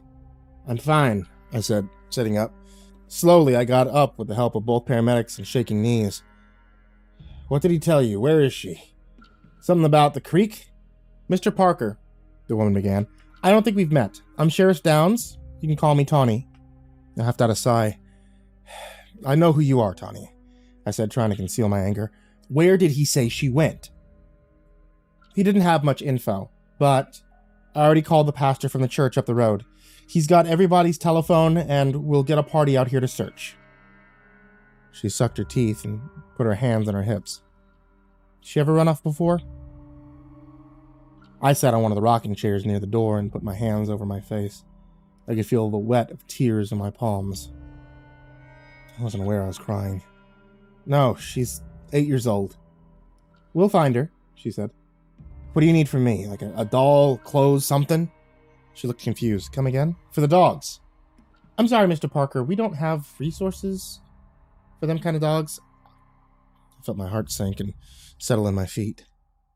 Maybe be someone in the search party's got a hunting dog they'll bring, I guess. Keep that in mind. We'll start at the tree line and the woods behind your property. Wrong direction. Lincoln said something about the creek. Creek was across the road and through the field beyond Hayes Jackson's property. Why would she want to look on the wrong side of the street? I looked up at her. Why? That's where she's likely to be, Mr. Parker. I didn't understand, but why think that? Why not start at the creek? She looked off at me confused. The creek's about a mile off in that direction? She probably wouldn't have gone off that far. But that boy is full of fishtails. Takes after his daddy, she said. He don't mean to be a liar. He's what, 9 or 10? He doesn't understand what he's doing. I felt moving in the pit of my stomach, an unease squirming like an eel. What if it's the truth? Enough people from town will come and we can split in two. Her voice was pretty sympathetic, but her face betrayed something else entirely. What was it, pity? No, it wasn't that. Annoyance. My suggestions were annoying her. She probably didn't want to search at all. I can come over to the creek if you want to start there. We'll send another team out yonder in the woods. We can cover more ground that way. He was trying to tell you something else, I said. I don't think he was, she said. I searched her face for any hint of compassion. All I saw in it was a tired weather mask beginning to slip. She was lying to me and not very good at it. She didn't care if we ever found Jenny. It was in her eyes. I think it was something about the Crow kids. Is that a family name, Crow? She sighed. No, Mr. Parker, like I said, fishtails. No family named Crow, just a small-town urban legend. Ain't no Crow kids, just made-up stories. I don't remember how it goes. Kids been talking about them since before I was born. Get blamed for everything bad. They aren't real. Many responding to Pastor Thomas's call arrived in hiking boots and thick pants. Some came wielding machetes and heavy-duty loppers to clear paths through the brush. Nobody came with a hunting dog. A woman named Cheryl lumbered up to me where I stood in my driveway. Her arms were laden with paper sacks from the grocery store. All these people are going to need to eat, she said, matter of fact, as I led her inside and showed her around the kitchen. I found it reassuring that so many people in town came already prepared to comb the woods and creek beyond the Jackson property, like they'd done it before. Few even brought maps of both spots, dog-eared and well-used. Some marked the grids of previous searches. wasn't until later that I realized how troubling that should have been. How many times did I do this before? What exactly was going on? We searched for 6 hours, stopping before sundown. A large folding table was set up in my yard. Jim Thomas was unloading metal chairs from the back of the church van. The mood was painfully cheery as the town crowded around Cheryl's spread of impromptu home cooking. Somehow, she found enough time to bake 5 or 6 chickens, 4 hams, a few gallons of mashed potatoes, sweet potato pie, and corn to go around. Just 6 hours in my tiny kitchen. 2 paper sacks of Rife's groceries. It didn't add up. I didn't question it. There were more important questions. I held them in until everyone left except for Cheryl, Pastor Thomas's wife, who both stayed up to clean. I have to ask you something, I said, coming through the kitchen door, my arms piled with serving utensils and trays. Oh my, Gwen Thomas came running in, relieving the load I carried. You stop right there, don't do a thing. She unloaded the dishes in the sink and led me over to my breakfast table. You have had a long day, Cheryl said, bringing over a steaming mug of black coffee. You leave the washing up to us. I need to ask you two ladies something, I said again. I weighed the implication of the question in my mind. Did I want to hear the answer? I needed to know. Everyone seems to have done this before. Gwen murmured as she scrubbed at the pans of the sink. Once or twice. I could see Cheryl in my periphery. She bit her lower lip, looking nervous and smearing some of her cheap lipstick on her teeth. I think it's more than that, I reasoned. Some of those maps look pretty creased. Some of them have lines drawn, too. We shared an uncomfortable silence. Eventually, silence was stalled by a chime from Mrs. Thomas's phone. She looked relieved as she read the text. It's Jim, she said. I should go. He's wondering where I'm at. On her way towards the front door, she stopped to place her hand on my shoulder. I'm really sorry this is happening. I took a deep breath and she left and continued my question. You want to pretend there's nothing up to? Cheryl sighed and I could see tears welling up in her eyes. We aren't supposed to talk about it. They might hear. My daughter's missing, I said. I need to find her. The boys next door said... I know what they said. She wiped a tear away. Ain't the first time. Nobody will tell me, I said, pleading now. I need to find my daughter. It's this town, she said. You need to find a way to leave as soon as you can. It ain't easy, but soon enough you can. They'll be just like the rest of us. Get out. She wouldn't explain further about the Crow kids. I gotta go, she said, excusing herself. I already said too much. She showed herself out into the night, crying as she went.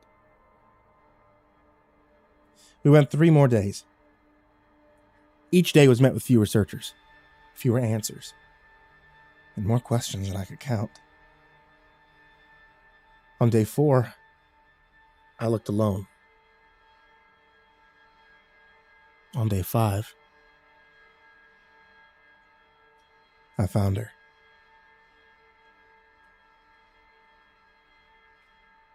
I wouldn't sleep in more than an hour or 2 at a time. Even drinking myself to oblivion was no relief. I was slowly losing hope, tossing and turning in bed as the hours continued to spin away with agonizing ticks from the clock that continued measuring time despite me. Paul and Rihanna's house remained dark as each sleepless night passed forward. A good riddance. I wanted to hurt them, all of them. If not for their negligence, she would still be here, but I felt instinctively something more sinister was happening in Bradenville. It was the one piece of golden clarity I clung to as my life became a hazy tunnel of broken consciousness and deep, dark dreams. Everything was diluted. Then I sank into the inky black of that still and dark sea of depression. I cried and I drank and I searched. I did little else. I couldn't recall the last time I ate. I didn't care because I never felt anything. I was nothing now, and nothing didn't feel hungry.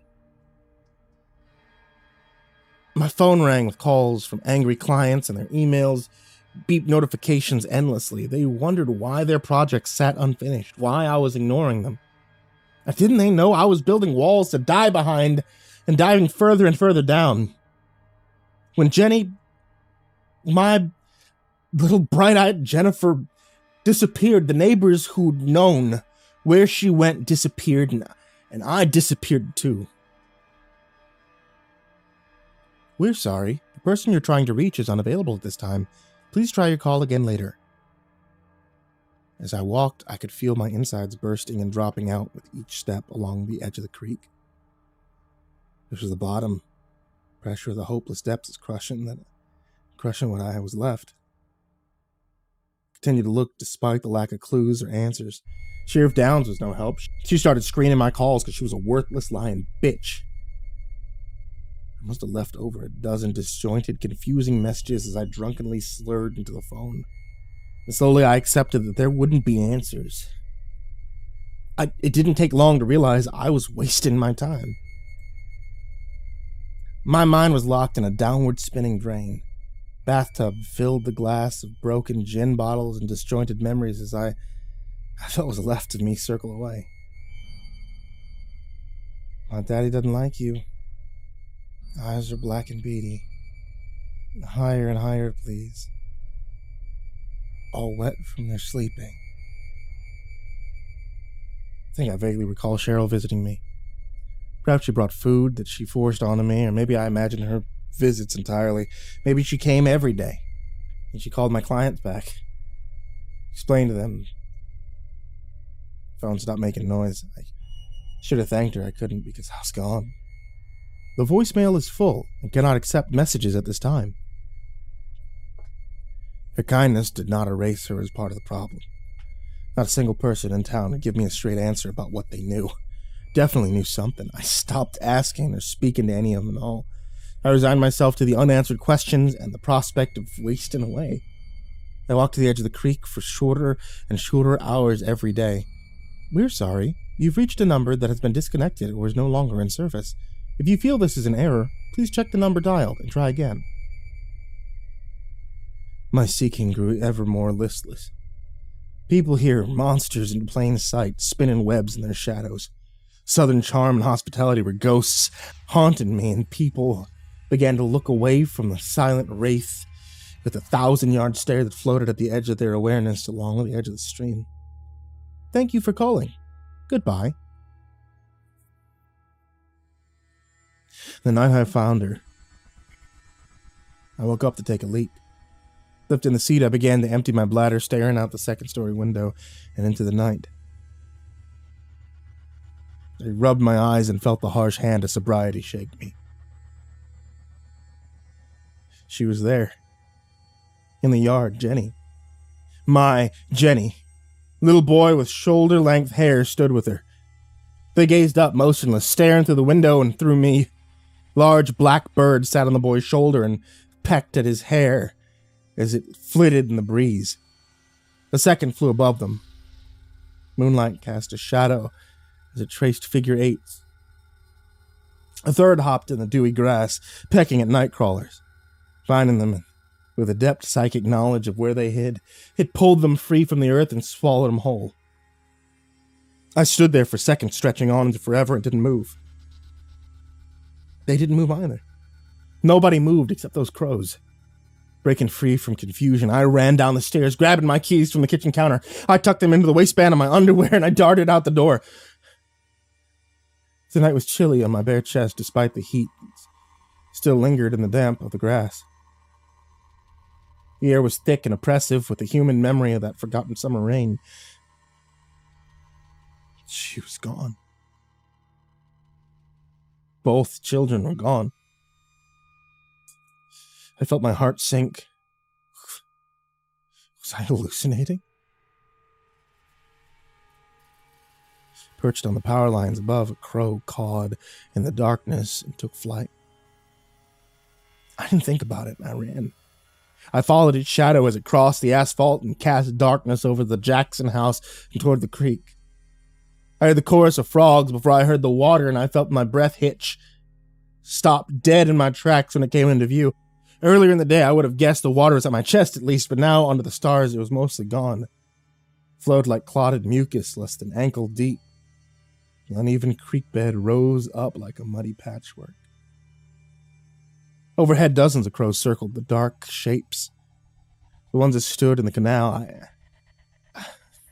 I didn't count the muddy children gazing up at the sky, and occasionally one of the murder doves to land on one.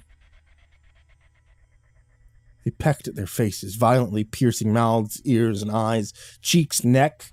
At a distance, I could see many were full of holes. The ragged skin of their faces pecked so often, torn and bloodless. The kids didn't flinch or react. They stood motionless as though they weren't the feast spread for hungry birds at all. I moved forward slowly, my feet cutting a cautious path towards the muddy edges as the din of the frogs grew even louder around me. Their song became an uninterrupted note, and amid that, I heard the voices of the children. The crow kids were squawking like birds. Take a dip. Take a dive. The water here is just fine. Sink with us forever. We'll teach you how to fly. Don't you want to be a crow? We'll never know if you don't try. Come soar with us through clouds of muck beneath our murky sky. My head swam with their voices. The children's rhyme came to me, blotting them out completely. Crow kids are liars, eyes are black and beady. Ignore the things they say because they're all wet from their sleeping. Feathers, feathers, you'll fly upside down. Crow kids are liars, mouths are hard and beaky.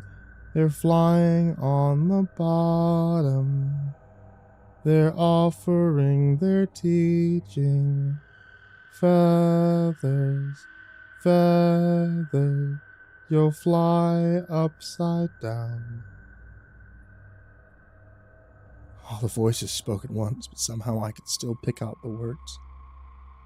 You want to fly? Sink with us. We'll teach you how to fly, Mr. Eric.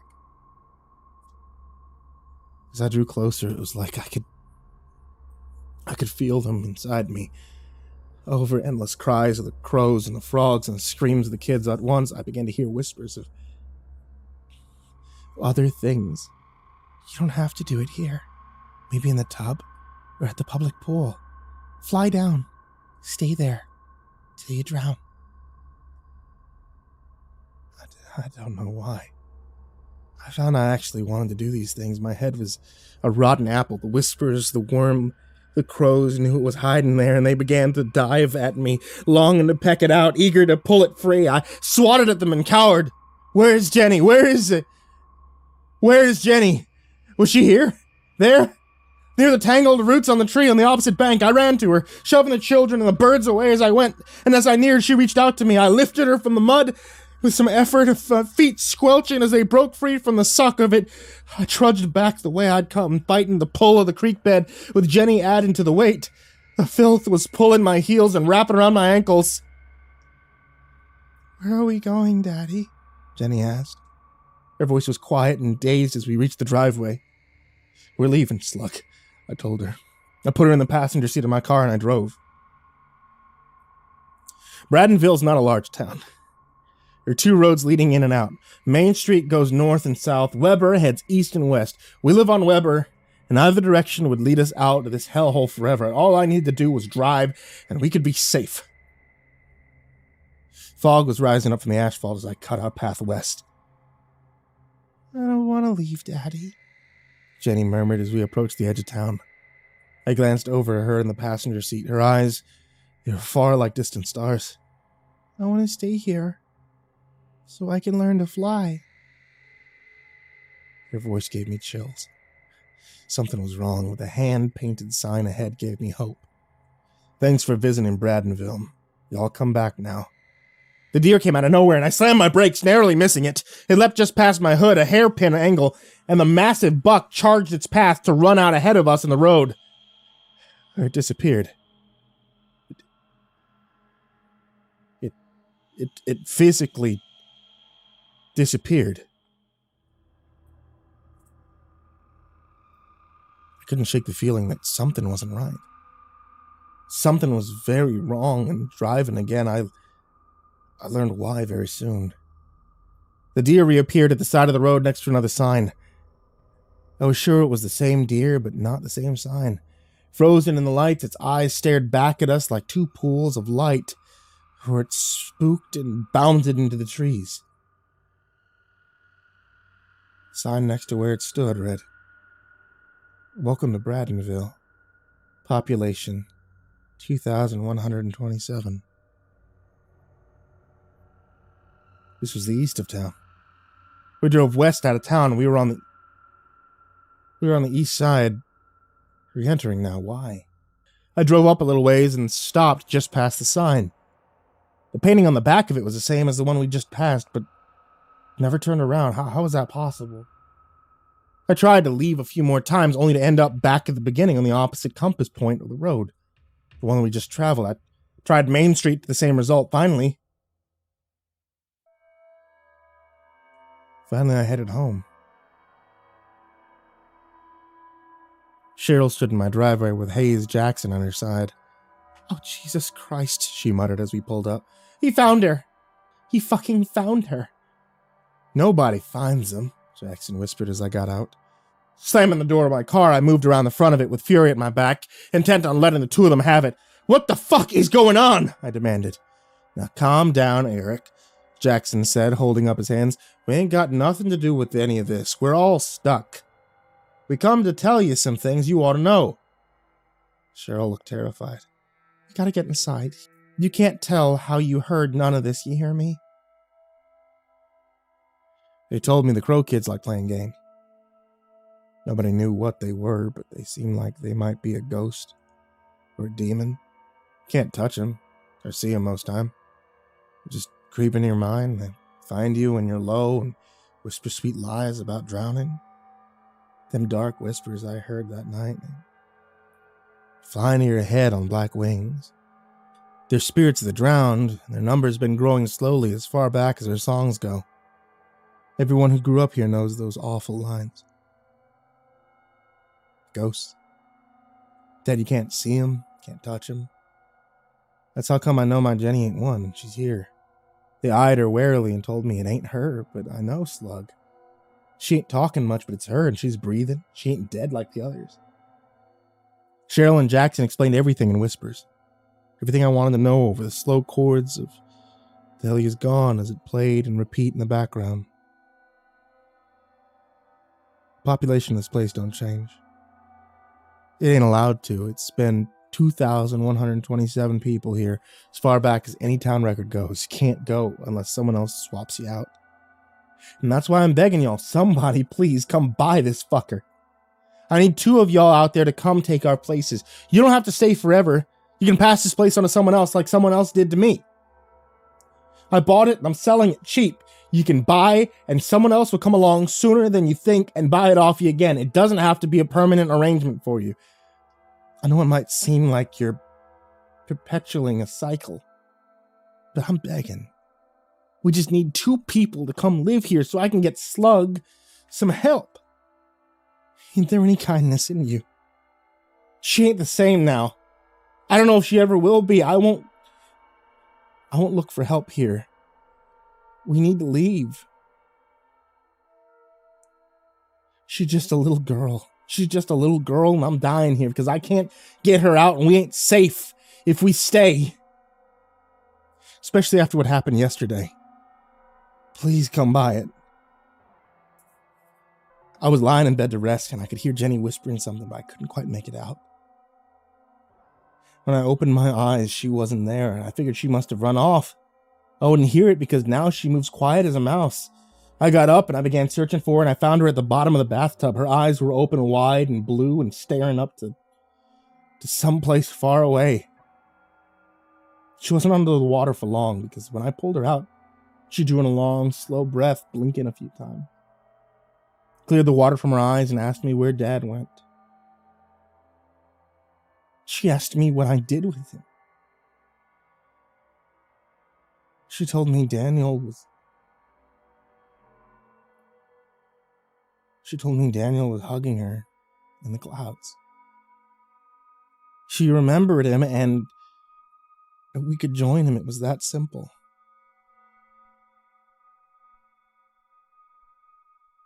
We just have to find the way down.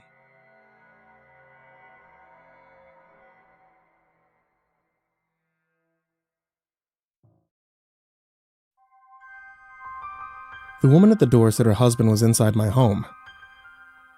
She was agitated and ran her fingers through her unwashed hair. You have the wrong idea. It's just me, I said, then lied, and my boyfriend is here. No, please, just listen to me, she said, placing a hand on the door frame and leaning in toward me. I said I couldn't help her. Said again she had the wrong address. Then shut the door. But I could still hear her. I don't know what he'll do. Let me in, let me find him, she said, her muffled voice sharpening while her palm drummed on the door. He stands still. I froze in the entryway and waited full minutes after it sounded like she left in case her ear was pressed to the door. I didn't give much thought to her husband at first. There was something off about her, how she tried to talk so calmly, even though it was obvious she was coiled tight enough to snap. She kept floating on her toes, looking into my apartment behind me, but also she didn't seem outcast, or even neglected, really.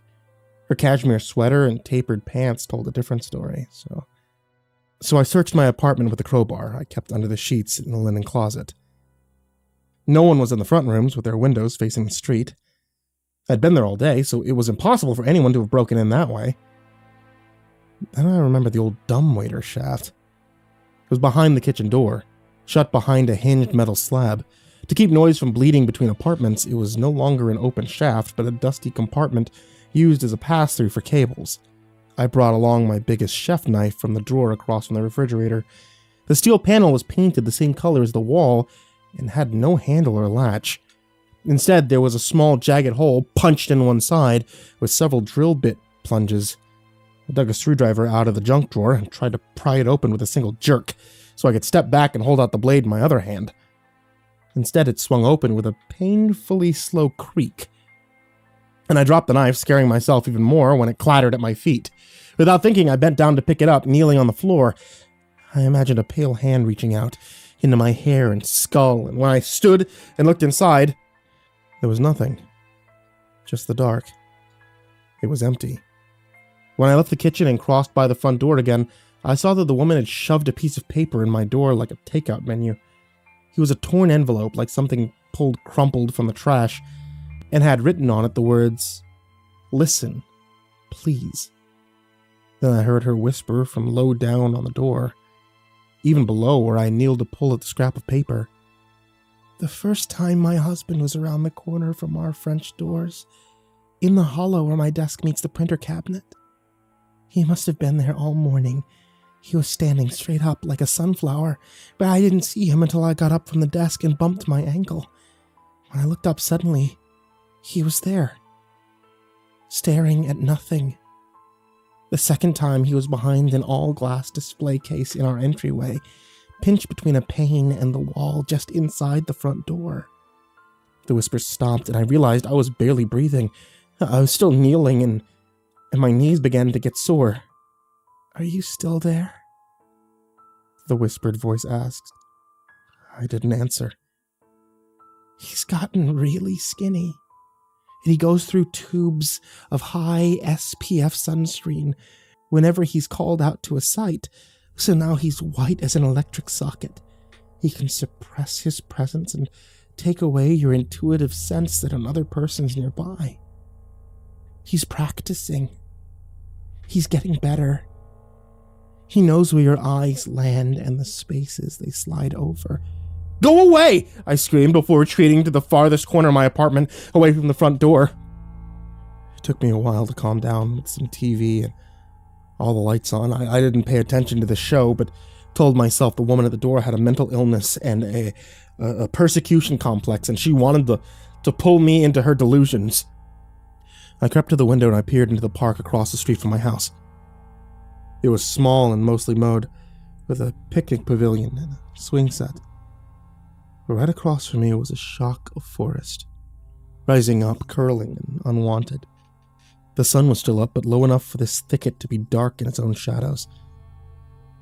I looked for her there, expecting I don't know what. 2 red eyes. I didn't see her and opened the blinds fully.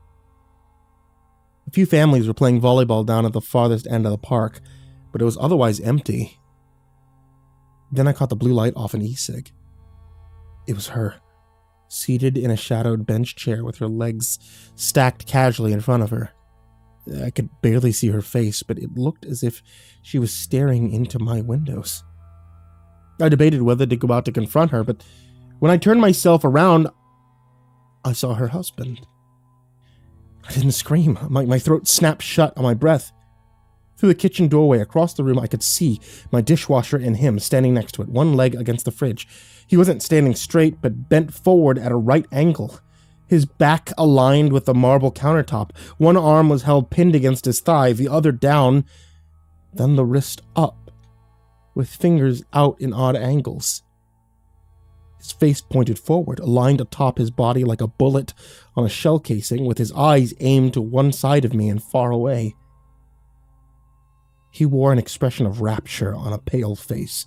His lips were glittering red. He didn't move or react and showed no signs of being detected. But I still expected those eyes to swivel and land on me. Didn't feel I could move or look away until it did. I forced myself to clap, then wave my arms. But there was no reaction. "You?" I said. "Sir?" I added. "You need to leave."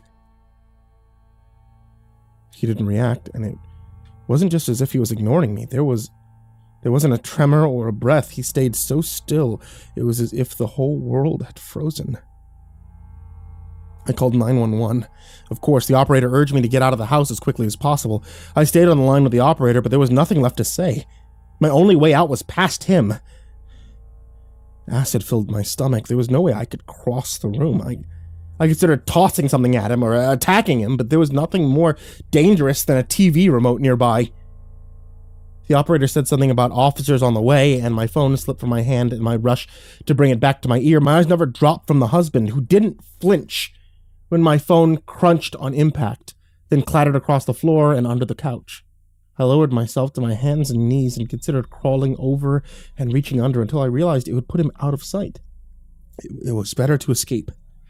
Maybe I could crawl by him without touching him and he'll stay frozen. Or would he grab me when I got too close? I didn't have a choice.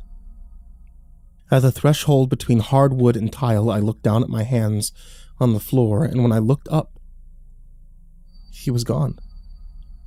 But it was only for an instant, because suddenly I could see him again, just in front of me. He hadn't moved.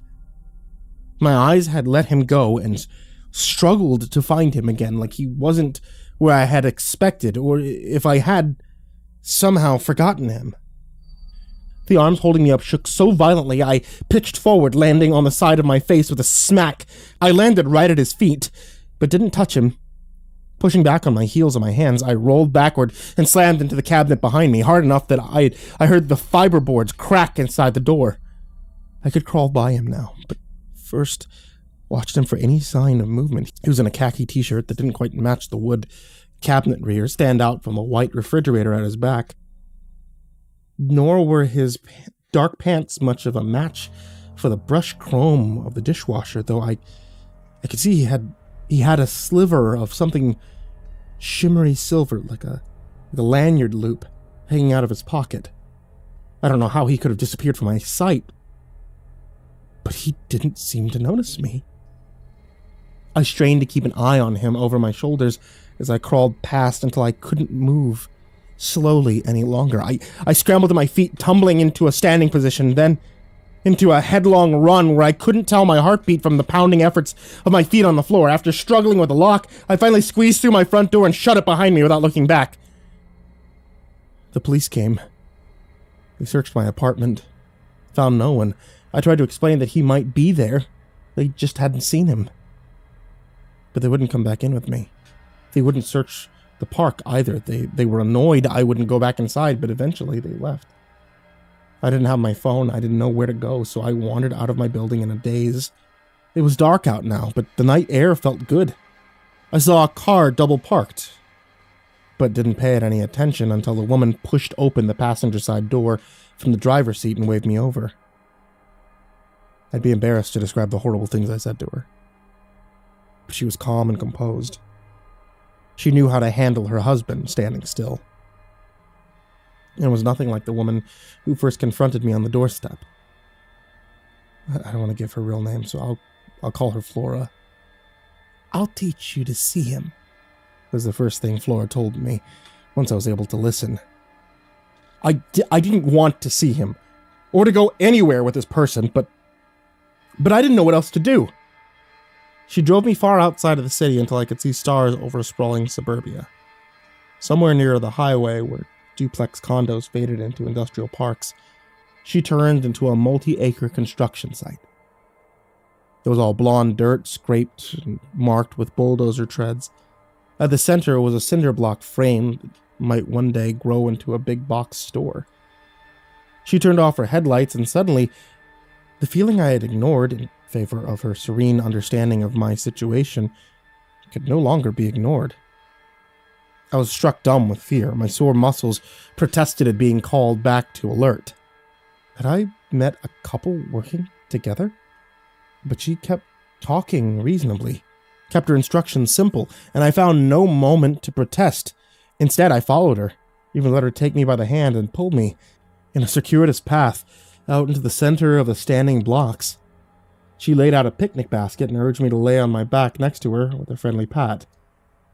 Inside, I was screaming. "We're in the middle of one of the dimmer meteor showers that doesn't get headlines," she said. "But we can see one every few minutes if we know how to look. Men who stand still," she told me, "can't be searched out like a bird amongst branches or a face in the crowd. This is searching for specificity. Even if you could live in a state of constant scrutiny, where every pixel of reality is examined, you would not often find these unmoving men. They slip into your scotoma and escape your attention because they no longer are objects to be found." "There's one," she said, pointing to a part of the sky. "Do you see that one?" I hadn't. "Because you're darting around looking for shooting stars," she said, "instead of looking at the surface of reality." Her husband had receded into the sky of our day-to-day existence, she said. When standing still, he wasn't an object to be found in space, but had shut down every part of himself to become a permanent. She told me to make my eyes flat, to search without an idea of what I wanted to see. To see them, you can no longer want anything from the sky, she said. You have to deaden yourself to know what surrounds you. I laughed when I saw the first shooting star, and forgot about my terrible day. Then there was another, and another. "Now please don't be afraid," she said, sitting up and placing her hands on my goose-pimpled forearm. I looked around with my meteor eyes. There were men standing in strange shapes, pressed against the cinder blocks, standing in the mud at bent angles and even across the street, holding themselves straight. "I see them everywhere now," she whispered. "There are so many of them, standing still."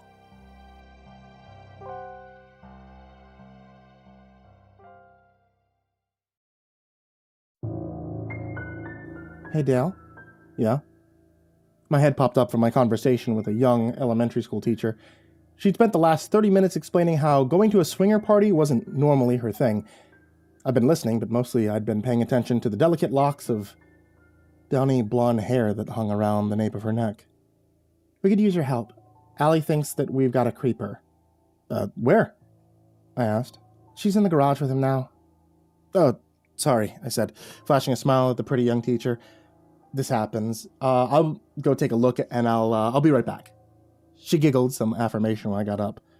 I had to duck my way around one couple groping each other in the cramped hallway before I got there, momentarily stopping to chastise our accountant for not using a coaster on Allie's favorite coffee table. I mean, to be fair to the guy, he was getting head at the time, but the table's an import and worth a small fortune. She's keeping him busy. Minnie, our neighbor, was waiting for me by the half-open door. She was a little tipsy, leaning on one side and looking awful concerned.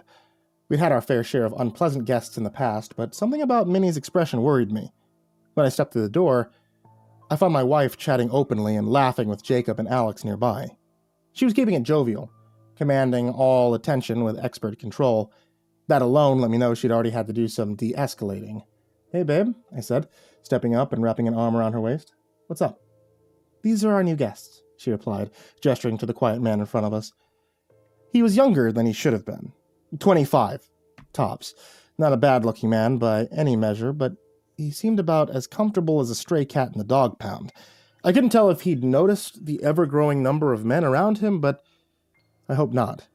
Allie's charm offensives were so efficient that most unwanted guests didn't see the door coming until it slammed in their face. "Nice to meet you." I held out my hand and prayed to God that this guy hadn't been jacking off. "Francis," he replied as he shook it. His grip was limp, cold, and worryingly moist. "And this is Nadia." Here we go, I thought as he moved aside to reveal a folding chair and its occupant. There's the rub. At a glance, it looked like just a girl in her late teens with a hoodie pulled up and over her face. It didn't take long for my eyes to correct themselves. Her pose was too stiff. She wasn't a she at all. She was an it. A doll. And this wasn't some cheap store mannequin either. You could see the pores on her skin and a light, downy hair across her exposed forearms. Jacob and Alex snickered behind me, and who could blame them? I had to suppress a smirk myself. It got even harder when Allie gave me a nudge and told me to introduce myself, and I had to talk out loud to a fucking real doll. Hello, Nadia," I said, biting the inside of my cheek so hard that it bled. "Sorry," Francis replied. "She's not much of a talker." "Oh, I bet," I said, and there was more snickering behind me. "Are you comfortable, Francis?" I asked. "We want to make sure that everyone here is comfortable." "Little nervous?" He laughed. "But I'm being brave for Nadia. She's always been the adventurous one." How did you find out about us, Francis?" Allie asked with a gentle smile and a tilt of the head. "Nadia knew," he replied. "She wanted to experiment, and we've been talking about opening up a little." "It's a lot for the first time, isn't it?" Allie asked, leaning forward and touching his forearm. "A lot of new couples like to pop in, look around before committing to anything. Great fun for them, not always for the people being watched. Our lifestyle has meant we're extra sensitive to being put on show. We don't like to feel judged." "Now that I understand," Francis laughed nervously. "My parents hated meeting Nadia." Jacob let out what could only be described as a kind of squeal of laughter before covering it up with a burst of a cough. "Sorry," he sputtered. "Beer went down the wrong way." He wasn't holding a drink. "It's not good to feel judged, is it?" Allie said, stepping a little closer to Francis without him realizing it. She began to walk him slowly to the door, even as he nodded his agreement. "And it is so much to digest, all the sights and sounds here, that we have generally found to be the best for new young couples like yourself to look around and then go away and chew on it. Really think about what participation means. Does that make sense? I mean, you can't unfuck someone," she smiled as she lifted the doll and placed it in Francis's arms. "It's a door you can't go back through. So given that you've spent some time with us, both you and Nadia, it's probably a good idea for you both to give some serious thought about what you've seen and how you feel about it." "Oh, yeah, of course," he said. "Nadia and I will..." The door closed, and we all returned to the party. in a flurry of laughter. Allie had her head on my shoulder as we watched the video on my phone. "You could have told me I had a spot on my ass," she grumbled. "Jacob's a cop," I said. "He's seen worse." "How was the teacher? Was Sal her name?" "Yeah. She made a few comments to Jordan that made him uncomfortable," I said. "How bad was it?" "The word, urban was used. Usually Jordan's a big boy. I don't think that he was too put off by that kind of thing, but it was... still pretty awkward." "Oof," Allie winced, closing the video on her phone and sitting upright to stretch. "I'll speak to her next time if we're going to go to lunch. That must have been as awkward as talking to Francis." "Not quite," I winced, cringing at the memory of that strange little episode. Poor guy. I mean, what do you think his deal was? "I don't know." She yawned and pushed herself up off the sofa. "I just hope that he doesn't turn out to be some weirdo with night vision goggles and a crossbow." "I mean, he seemed sincere," I said. "I don't know if that's reassuring or frightening." "That he did. Utterly fucking bonkers, but sincere. Come on, let's head to bed. We've got a long day ahead of us tomorrow." I pushed myself up and went about locking up. I pulled curtains, I made sure an old cigarette was put out, and I switched a few of the hungrier appliances off at the plug. Somewhere in the bedroom, Allie turned on the shower, and I decided I'd hop in and join her once I was done. My last stop was the garage. I'd been tempted to walk past it. It was always a little too dark in there with the fluorescent lights that played havoc with the shadows. I'd often catch sight of my own eyeless reflection in my car's windowsill and make myself jump, and something about the lingering impressions of the damn doll meant that I wanted to put the whole place as far away from my mind as I could. But when I caught sight of the door at the end of that long hallway, I noticed it was slightly ajar, and a cold breeze was coming through. Inside, I found the back door wide open and the lights turned off. The cold autumn wind blew through it, sending a few dry leaves skittering across the floor. Images of old slasher films came to mind, and as cheesy as they might seem, I felt afraid as I called out and waited for some sign of an intruder. "Hello?" No one answered, but that didn't mean no one was listening. I had the overpowering sense that I wasn't alone in that room, and I turned the light on, expecting my childish fear to be dispelled. As it turned out, I was both wrong and right. "Jesus fuck!" I cried, barely managing to keep my voice from rising into a scream. Nadia, that doll, was sat across the hood of my car in a disturbingly lifelike pose. Her legs were crossed and her head tilted to one side like a teenager waiting for her acne-faced boyfriend to get out of work. There was even a cigarette propped up between her lips. She shouldn't have been there. Of course. Not only had Francis no right to break in and leave her there, but it made no sense. The room had been dark, but hardly pitch black. It was hard to imagine that I could have looked at my car and not seen her, not even as large a black shadow silhouetted against the night. "Francis!" I called. "Francis, are you in here?" I stepped down into the garage and silly ideas started to rush into my head. See, I knew I should have been looking elsewhere for that boy. I knew he must have been somewhere. Probably filming me so that he could post the video to a shitty prank channel on YouTube, but I couldn't take my eyes off that damn doll. I mean, I kept expecting her to run towards me. She seemed so natural, sitting there. Part of me believed that without a shadow of a doubt, she was waiting for me and no one else. "Sorry to do this to you." The voice that spoke was desperate. It was quiet and almost courteous, but it still touched a nerve in me, and I cried out, "What the fuck?" My outburst was cut short. Francis stood in the doorway, blood running down his temple and his clothes torn to pieces. He was crying, his right arm shaking from the weight of a revolver clutched tightly in his fist. You seem like a nice couple," he moaned. "You don't deserve any of this." He lifted the gun, and as the barrel pressed over my chest, I felt my heart flutter and my peripheral vision go fuzzy. Allie was right. He is a disgruntled creep, and I'm gonna die over some innocuous jokes. He put the gun to his temple, and he shot himself.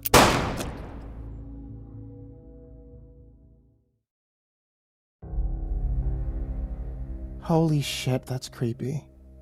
I noticed that when Sal spoke, the little tufts of hair under her ponytail bobbed side to side. There was a second where I didn't answer and only stared. I tried my best to remember exactly what she'd said. I don't know about creepy, I replied when I finally remembered. I mostly feel sorry for him. Yeah, but he was still a murderer, Sal replied. I read that he killed his parents. I mean, that's just fucked up. Yeah, but I've kind of assumed that there was something more going on there. We don't know the full story. I can't just imagine that I stopped to make a little twirling motion on the side of my head. I mean, if his parents were normal, I guess it makes sense, Sal said, sitting back in her chair. So you guys just up and left for a month? I'm surprised the police let you. We have friends in the department. Plus, with the porch camera, there wasn't any real doubt about who did it. Best thing we could have done was leave. Not to mention that we had to hire professional crime scene cleaners. We didn't want to be there for that. It was that bad? She asked. I remember the split-second image of his suicide that had been permanently etched into my mind. It was a blur. A mental image devoid of any real detail except for the vague notion of skin breaking at supersonic speed, followed by the patter of bony shards striking the wall. Yeah. Yeah, it was that bad.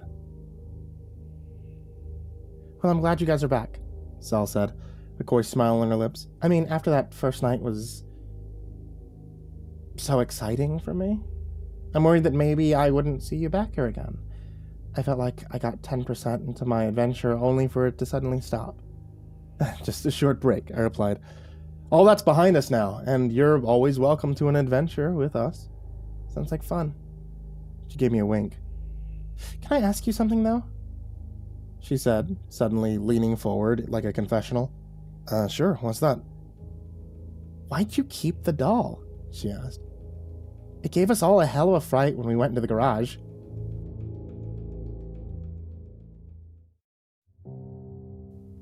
What do we have? Allie asked. Saul saw it, as we know. Frank, Alice, Jake, Al, Jordan, Kim, pretty much anyone who, partakes, saw it when they all went out there to smoke, sometimes in ones and twos, sometimes as groups.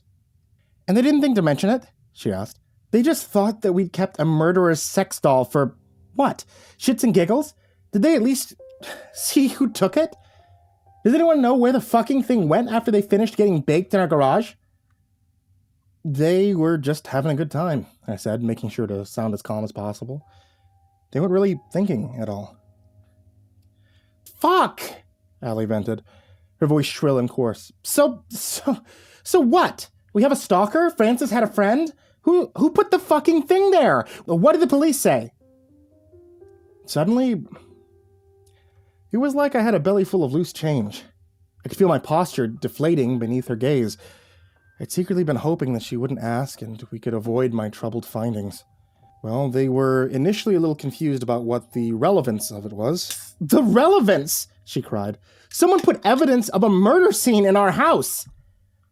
Well, here's the thing, obviously. Jacob saw the doll, I said. He was there when we first met Francis, but as the actual police who were on the scene afterwards, they didn't find one. What? Allie cried, her red, teary eyes momentarily coming alive with fiery anger. What does that mean? The Nadia thing, it never really popped up during their investigation. I asked Jacob, and he checked. He went into the evidence locker, he asked around, he looked at all the reports, and 18 officers and 6 forensics guys, and none of them saw the doll sitting on that car. No, Allie stammered. No, that doesn't make sense. They took the doll as part of the investigation. That's why it wasn't there when we got back. Apparently, they didn't, I said. They assumed that we did something about it. They were going to ask, but then they found his parents running away in that secret basement, and it kind of got lost in all the excitement. Allie covered her face with her hands and slowly leaned forward until her head was pressed into the table. When she finally looked up, I could see that she no longer held back her tears. Who took it? And who brought it back? It wasn't Sal, was it? I doubt it, I replied. I checked the porch camera, no one comes or goes that way all night, and it's not like she could have lugged a 60-pound doll through the house with no one noticing. So we've got a stalker, Allie cried, part indignant, part terrified. It was supposed to go back to normal, Dale. You said it would go back to normal with time, and this just feels like the nightmare has started up all over again. I still haven't heard of Jordan. Her voice caught a little in the last part. It was enough to derail the pace of the conversation for a few long seconds. The air was pregnant with heavy silence. Why would you? I asked. Well, normally he'd send a text after a party. My eyes narrowed. Like memes, just jokes and stuff, she added. Just stuff that we can't say in front of the others. Or me, apparently. Allie swallowed. Don't be like that. For a second, my wife shrank down into a timid creature, a far cry from the strong, free-spirited woman I'd spent 20 years with. The last time I'd seen her look so small, it was when she'd been slumped down in some hospital bed getting chemo. Even the slightest reminder of that time softened me up. Maybe that's why I agreed to what she asked next. Would you mind checking on him? Why can't you? His wife, she wouldn't like that. I mean, to say that... I once sat on a sofa with Jordan and watched Kim blow 3 guys, I snapped. What exactly would she have to be jealous of between you and her husband? He hasn't gotten back to me in a couple of days. I took a deep breath and let it out slowly, if only to give myself enough time to decide a proper answer. What the fuck is the point of rules if you don't follow them? I said, having failed at deciding anything.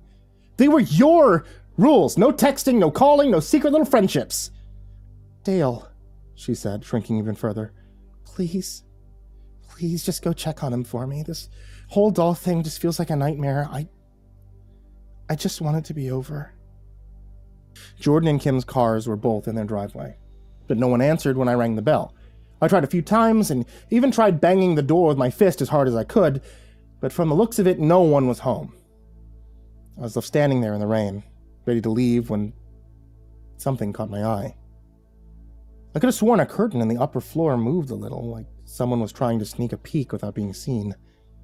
A part of me figured that maybe Jordan was avoiding me, even though he should have known better than to expect me to come charging over in a fit of jealousy, but another part of me wasn't so sure that it was Jordan at all. And without really knowing why, I found myself feeling worried for my friends. I wanted to make sure that they were okay. Mostly for them, but also partly for me. I couldn't quite shake what Allie had said to me before leaving. This whole doll thing just feels like a nightmare. I found their back door open, not just ajar, but thrown wide, with the lock smashed in and the top hinge broken off with no lights on the inside. It was surprisingly dark, and I struggled to make myself cross the threshold. Guys! I cried, still standing in the doorway. Anyone home? I wanted to phone the police. I knew I should have, but that just felt like it prolonged the nightmare. What I really wanted was to find my friends. Maybe sitting on the sofa laughing, or maybe wrapped up in bed with a stomach bug. It didn't matter. Every second since we'd met Francis, it had been like the world was spinning too fast. My feet were leaving the ground. Reality felt thinner, almost like it was obedient to my anxieties and fears more than logic or rationality. I wanted to assert some sense back onto the world. I didn't want to be afraid anymore. So I took a deep breath and I pushed myself inside, where I quickly found that none of the lights worked, and that someone had left a cup of coffee on the counter where it now sat ice cold. The hallway leading to the living room was almost completely dark, as was the rest of the house just beyond. The power was cut, the heating was off, making it so cold I could see my breath. I stepped through the kitchen and into the living room where I found the curtains drawn, but otherwise, everything was in order. I had no idea what to make of it at all. If it wasn't for the shoes by the front door and the cars in the driveway, I would have probably guessed the couple had gone on holiday without telling anyone. "Hello?" I shouted, facing the general direction of the stairs. Something thumped against the floor upstairs, and I was reminded of the glimmer of movement I'd seen in the front door. It must be Jordan and Kim, I told myself. But the words rang hollow. I tried not to listen to the part of me that had begun to worry. The very notion that I might be in danger, it seemed to carry baggage with it. Thoughts of stalkers, thoughts of Francis blowing his brains out and leaving me spattered with gore, and worse, thoughts of that fucking doll sitting on my car and watching me as I stammered a cry for help. No, I decided they simply must be in bed. I was halfway up the stairs when I heard the same thump again. This time I didn't cry out for my friends. I carried on upward like some kind of clockwork soldier, having convinced myself that I had found a sensible explanation up there. But with each step, I felt more and more like a hostage of my own rationality. Surely it makes more sense to turn around and leave, I asked myself. But the nightmare might follow, a part of me answered. At the very top, I was met with an eerie silence and the purgatorial lighting of a rainy afternoon deep in a house with a few windows. I could see that almost all the rooms were empty from where I stood. But not Jordan and Kim's bedroom, which had the door shut tight. Not the room with the window that overlooked the driveway. Just beyond that door, something moved. I heard it. It could have been a footstep. I wasn't sure, so I cried out once more. "Jordan, what the fuck is going on?" There was no response. "Hey, fuck this!" I cried, and upon hearing my own voice quiver with anxiety, I decided to try and seize some measure of control over myself.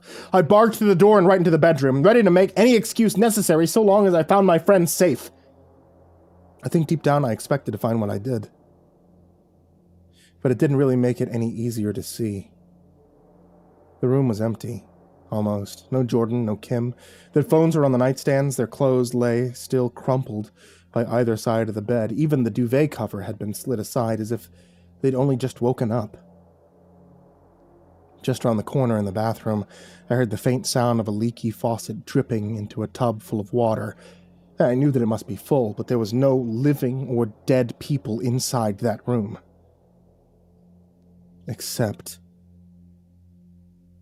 for Nadia, who sat upright in the chair in the corner of the room, a latex and rubber simulation of a person, posed awkwardly upright.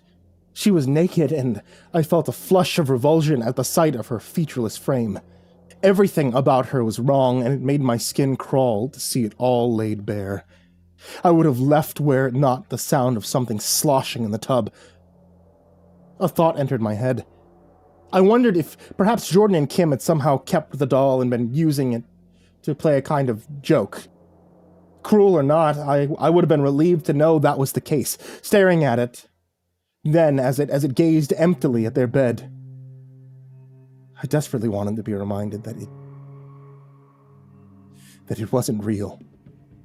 It wasn't alive or feeling. It just was. A piece of inert matter devoid of everything that makes you or I special and alive, because despite everything, it kinda looked alive.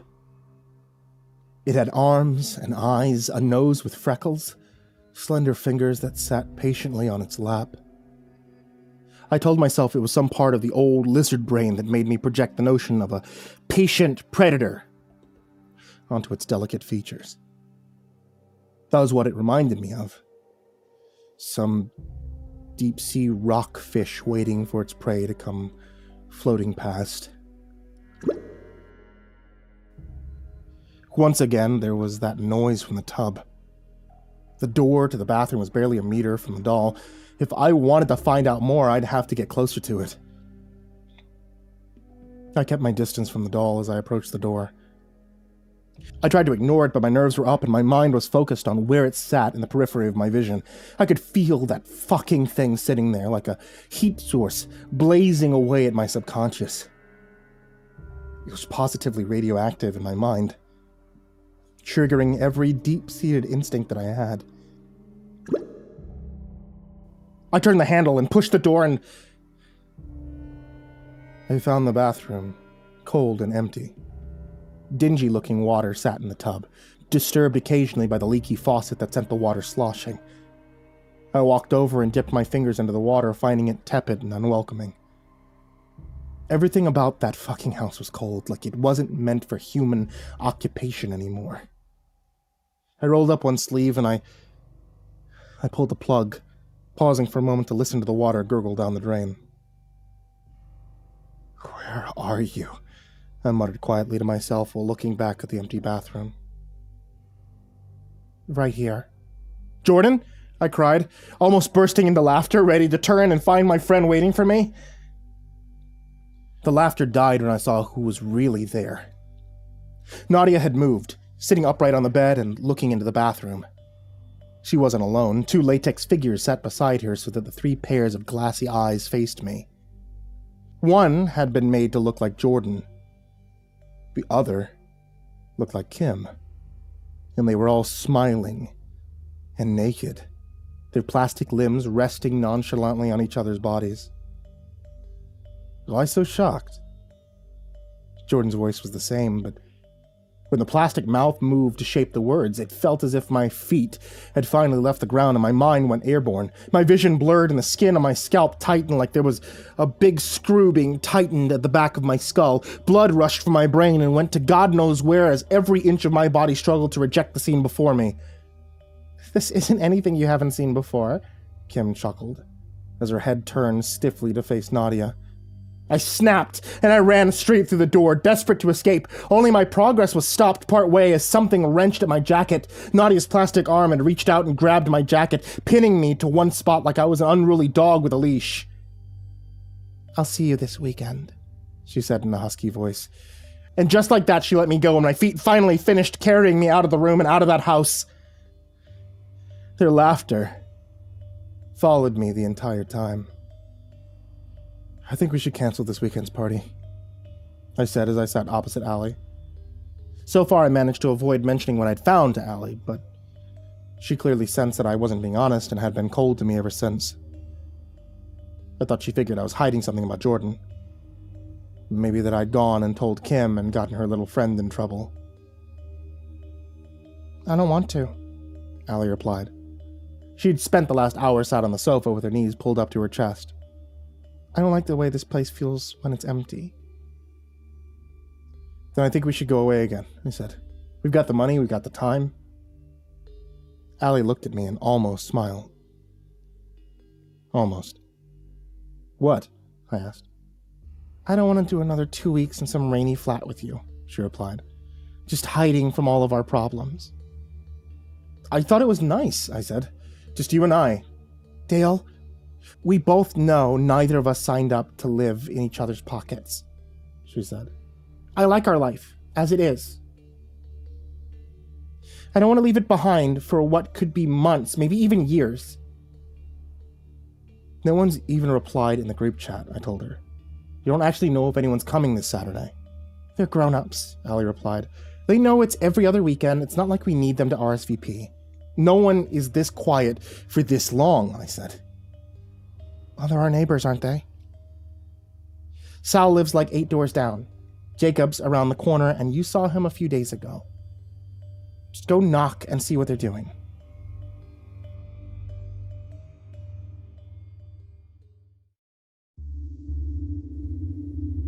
"Sal?" I knocked on the door and waited, looking anxiously at the direction of Jacob's house. I'd last spoken to him in a panicked phone call over seeing Jordan. He'd come quickly to where I'd pulled over to the side of the road and was mostly a good friend. I say mostly. So I asked him to make an official report on what I'd seen. Go get help for his friends in the station. He'd refused, looking at me in a kind of sad way that broke my heart, like I was an elderly dog that was due one last trip to the vet. After that, he stopped returning my calls. "Sal!" I cried, suddenly desperate to break my train of thought. Sal, please open the door! No one came, but on a hunch I tried the handle and the door opened easily. Inside I found a familiar scene. The rooms were cold, the curtains drawn. There was a few signs of an early morning start for the young teacher who lived there. A blouse was hung up on the kitchen door, next to an open ironing board. A mug sat by the kettle, with a tea bag already inside, and the washing machine door was open. A few towels left to dry on a nearby clothes horse. Sal! This time I didn't shout. It was more of a whimper. Something was wrong, and I already knew what. I could feel it in the air. Upstairs, I found 2 locked doors, not one. I was reminded that Sal shared a rental with her close friends who she'd talked about for a fair bit. I hoped to God that both of them were safe. I tried the nearest door, and for the first time since entering, I felt something like relief. There was no one there, just a rumpled bed and a few photos of Sal and some people who bore a family resemblance to her. Without meaning to, I laughed. I began to seriously entertain the notion that I really had been seeing things back in Jordan's house. That young man's death. It had left me seriously on edge. Maybe everything I'd seen had just been trauma. For weeks, it had felt like my mind was fraying at the corners. And while this line of thinking was hardly comforting, it did give me the courage to try the final door. Oh shit! I cried, shocked and embarrassed at the sight of a naked young woman sitting with her back to me. I immediately pulled the door shut and began stammering an apology. Oh Jesus, I'm sorry, I didn't mean to break in. I'm friends of Sal's, and the door was open, and I had this ridiculous idea that something bad had happened to her, and... Slowly it dawned on me. There had been no cry, or gasps, or shouts. I mean, I'd never met Sal's friend, but whoever was in that room, their reaction to having their privacy invaded by a total stranger hadn't been scream or threaten me with the police. It had been silence. Well, I realized as I held my breath and listened. Not quite silenced. Something was creaking on the other side of the door, like wood under strain. It made me think of tight ropes and badly oiled metal. Are you okay? I asked as I opened the door and saw once more the young woman standing naked with her back to me. Her downy blonde hair was short and messy, but something about her was all too familiar. I figured it couldn't have been Sal. Despite the resemblance, she was too different, as if she was Sal reduced. Her waist shrunk down, her shoulders made diminutive. Gone was the faint dimples along her thighs and bum, the faint blue webbing of veins by her ankles. Everything I saw now was smooth and blemish-free, so grossly devoid of character as to portray itself as dead and lifeless. A homogeneous slab of nothing.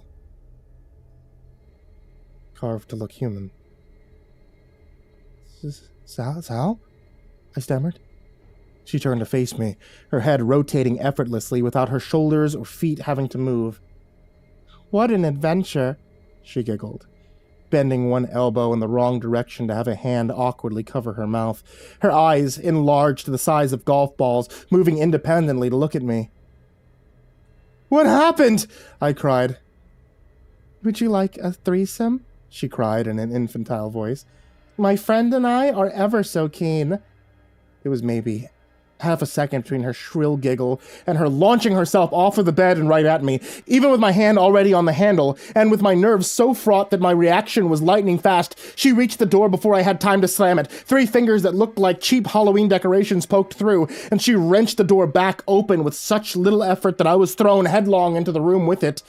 Come see her, she screamed, grabbing me by my hair and lifting me. Somehow, even though I'm not a small guy, she lifted me off the floor, walking me into the bathroom where she showed me what she had trapped in the tub. She's the shy one, Sal said, tilting her head to one side in some twisted affectation. Jesus, I stopped struggling when I saw what lay in the bath. There was a young woman pinned down beneath what looked like sheets of heavy skin-colored rubber. Silently, she writhed beneath a sloshing mixture of featureless flesh and discolored blood that coagulated along the edges. 2 red, swollen eyes pled with me for help, like she wanted to scream, but she couldn't. With mounting horror, I realized why. She wasn't beneath the sheet of rubber. She She was the sheet of rubber, or at least bits of her were. Where it had buried itself into her skin, it melted what came beneath in what must have been an agonizing process of slowly flaying flesh. She couldn't scream because her mouth had been lost to the biological stew that consumed her, and even as I looked, a fake-looking pair of lips rose up from the clay-like substance that had engrossed her and smiled. "You're so handsome," it cooed. "Can I call you master?" Something about it. About the words, it broke me. I no longer tried to unfurl Sal's cold fingers from my hair.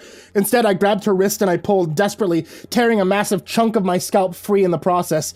It hurt like nothing else I'd ever felt before, but it was worth it just to feel my feet touch solid ground. Sal made no effort to grab me.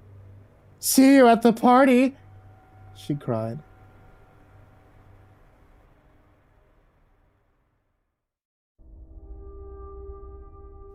Oh, I'm so excited for the party. I nervously combed over my hair for the 13th time, hoping the patch missing from my scalp wouldn't be too noticeable. "Why don't you pop down and see how everyone's doing?" I had been dreading this for quite some time.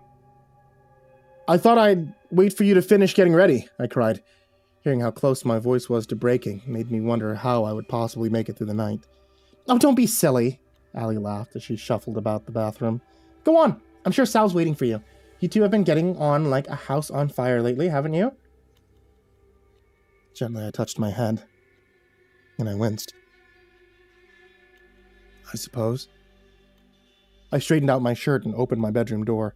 The sound of clinking of glasses and braying laughter from the guests downstairs reached me in the hallway, and I stopped. Momentarily taken aback by how easily things might seem normal. "Don't keep them waiting!" Allie sounded tense as she slammed the door shut behind me. I straightened my shirt once more as a nervous gesture before taking the stairs. The first guest I encountered was Minnie, sitting on the bottom step with a glass of wine beside her. Having a good night?" I asked. She rotated her head stiffly, looking at me with lifeless eyes. Burgundy painted lips curled upwards in a mischievous smile as she winked at me. When she went to raise her dress with rubber fingers, I turned away and rushed out of her reach. "Let me get you another drink," I cried, desperate to make any excuse that I could. In the dining room, I found Jacob and Alex, watching their wives caress and kiss each other, their plastic limbs squeaking under the friction. When they noticed me, all four of them turned in silent judgment and stared. None of them spoke, they only smiled, waiting for me to join in. Unsettled by their gaze, I hurried away, stumbling across one bizarre scene after another. All of our friends had come, and the party was in full swing. People kissing each other, hungrily, fucked in open corridors, plastic toes and fingers explored rubber joints, and frighteningly lifelike bodies leered at me with suggestive thrusts. Not all the bodies were anatomically correct. Seemed imagination had started to overtake the reality of the human form, and I was left reeling from one room after another as I fought to hold off a full-blown mental breakdown. It was a living nightmare, and without realizing it, I shepherded myself away from one grotesque orgy after another until somehow I stumbled through the garage door and slammed it shut behind me. "Oh, I'm so glad you're here." The voice was all too familiar. Nadia was sat on her little fold-out chair, as disgustingly realistic as she had been the first time I met her. "I was afraid Allie wouldn't convince you to keep the party going." No, I sobbed. Yes, she said, her monotone words dripping with sarcasm. "What the fuck are you?" "I don't know," she said, and this time she seemed genuinely a little sad. "I clawed my way out from that basement thinking I was free. But I was already dead. I didn't even get to take my body with me." Gingerly, she touched a finger to her own face, depressing the plastic to make a little dimple. "I had to get a new one. It's not always God who answers prayers, you know. Just ask Allie when you see her. It was her cancer that called to me. It was hardly the answer she wanted. No, she beat it, I said. That was... Jesus, that was 15 years ago. No, you're being deliberately dense. Nadia shook her head. They say remission for a reason, Dale. They don't say cured. It had come back, and it was tearing through her one organ at a time, and she could feel it. So could I, for that matter. I decided to offer her the one thing I never had. Never, not once, I offered her a choice, a way out. Not the ideal way. At least the party could keep on going. From behind me, the door opened and closed, briefly letting a flourish of nightmare that still raged on. A hand rested on my shoulder that was cold and firm. It was plastic. Hey, Allie, Nadia said. How do you like it? I feel cold. Well, you'd better find someone to warm you up, Nadia replied while winking at me. The hand on my shoulder tightened. When I risked a backwards glance, Allie looked down with eyes that curdled my blood. Did you sell yourself to this monster? I asked. No, she said. And for a second I could see that her eyes were almost overcome with heartbreak. That only made the words that followed 1,000 times more painful. She sold you, Dale, Nadia said, rising out of her chair and walking towards me. I'd like to meet new people, and I'd like these parties to keep going for as long as they can. Arrangements must be made, Dale. And having you around to bring new faces, keep the old ones happy, well, it was just about the only thing your wife could offer. Nadia bent down and stroked my face. You know, Francis was right about one thing. You are a nice couple.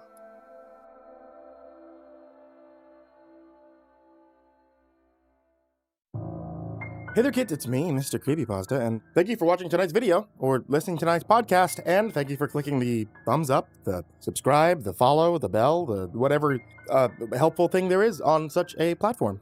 For those of you that live in cooler climates, you'll probably like to have a nice cup of tea.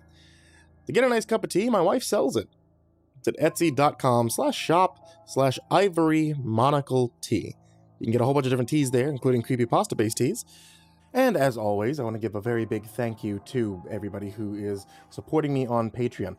If you guys have been supporting me on Patreon, or if you're considering doing so, then know that I just added in a couple of cool things for the loyalty program because I found out that I could. I had no idea that I could do that. So now, you guys should be getting some cool things in the mail brought to you by Patreon that are pretty cool. They support the channel as well. Oh, getting to the point though, a huge thank you to patrons, such as Jordan Alexander Sanchez, Brian Arce, Bobby Karman, Stephanie Butler, Tristain Pelton, Chance Burnett, Diana Kraus, William King, Heather McDonald, Reaper61167, Alex the Sandwich, Darth Miver, Michael Ortiz, Satanic Aries, Ness69420, Isoto Hatred with 2 exclamation points, Nessie, Ronnie Hansen, Bardohawk764, Melancholy Corpse, Ferb, Harley, Billy Morrow, Madam Skullbunny, Sashi Suzaku, Grizzly Olsen.pro, Caden the Spooky Boy, Zane Nightshade, My Body Sounds Like Rice Krispies, Ashwood, Lord of the Weebs, Jay, Miss Exandra, Mr. Unsettling Spaghetti, Suji Campbell, Stricken, Azarine Fox, Fried Chicken 12, Freddy Krueger, Pie Nanny, Michael Scarborough, Infernal One, Lisa Cottrell, Caspian, Jordan Elves, Hades Nephew, Tater Chip, Acid System, Prozac and Pancake Appreciation Society, Cryptic Nightmares, Kiri the Sloth, Tommy Green, Fester's Lampshade, Sky Harbor, Nina Smith, Nico Cayo, Rafael Rodriguez, The Ginger Bros, Aaron Stormcrow, Daniel Polson, Trace Miles, and Corey Kenshin. Thank you guys so much, so much for being a part of the Patreon and helping me keep the lights on and helping me get exclusive stories and everything we do on the channel here. Thank you guys so much for being a part of it. Thank everybody in the description, and thank you guys who have stayed to this part of the video. It really means so much to me. I hope you all have a very happy Halloween and sweet dreams.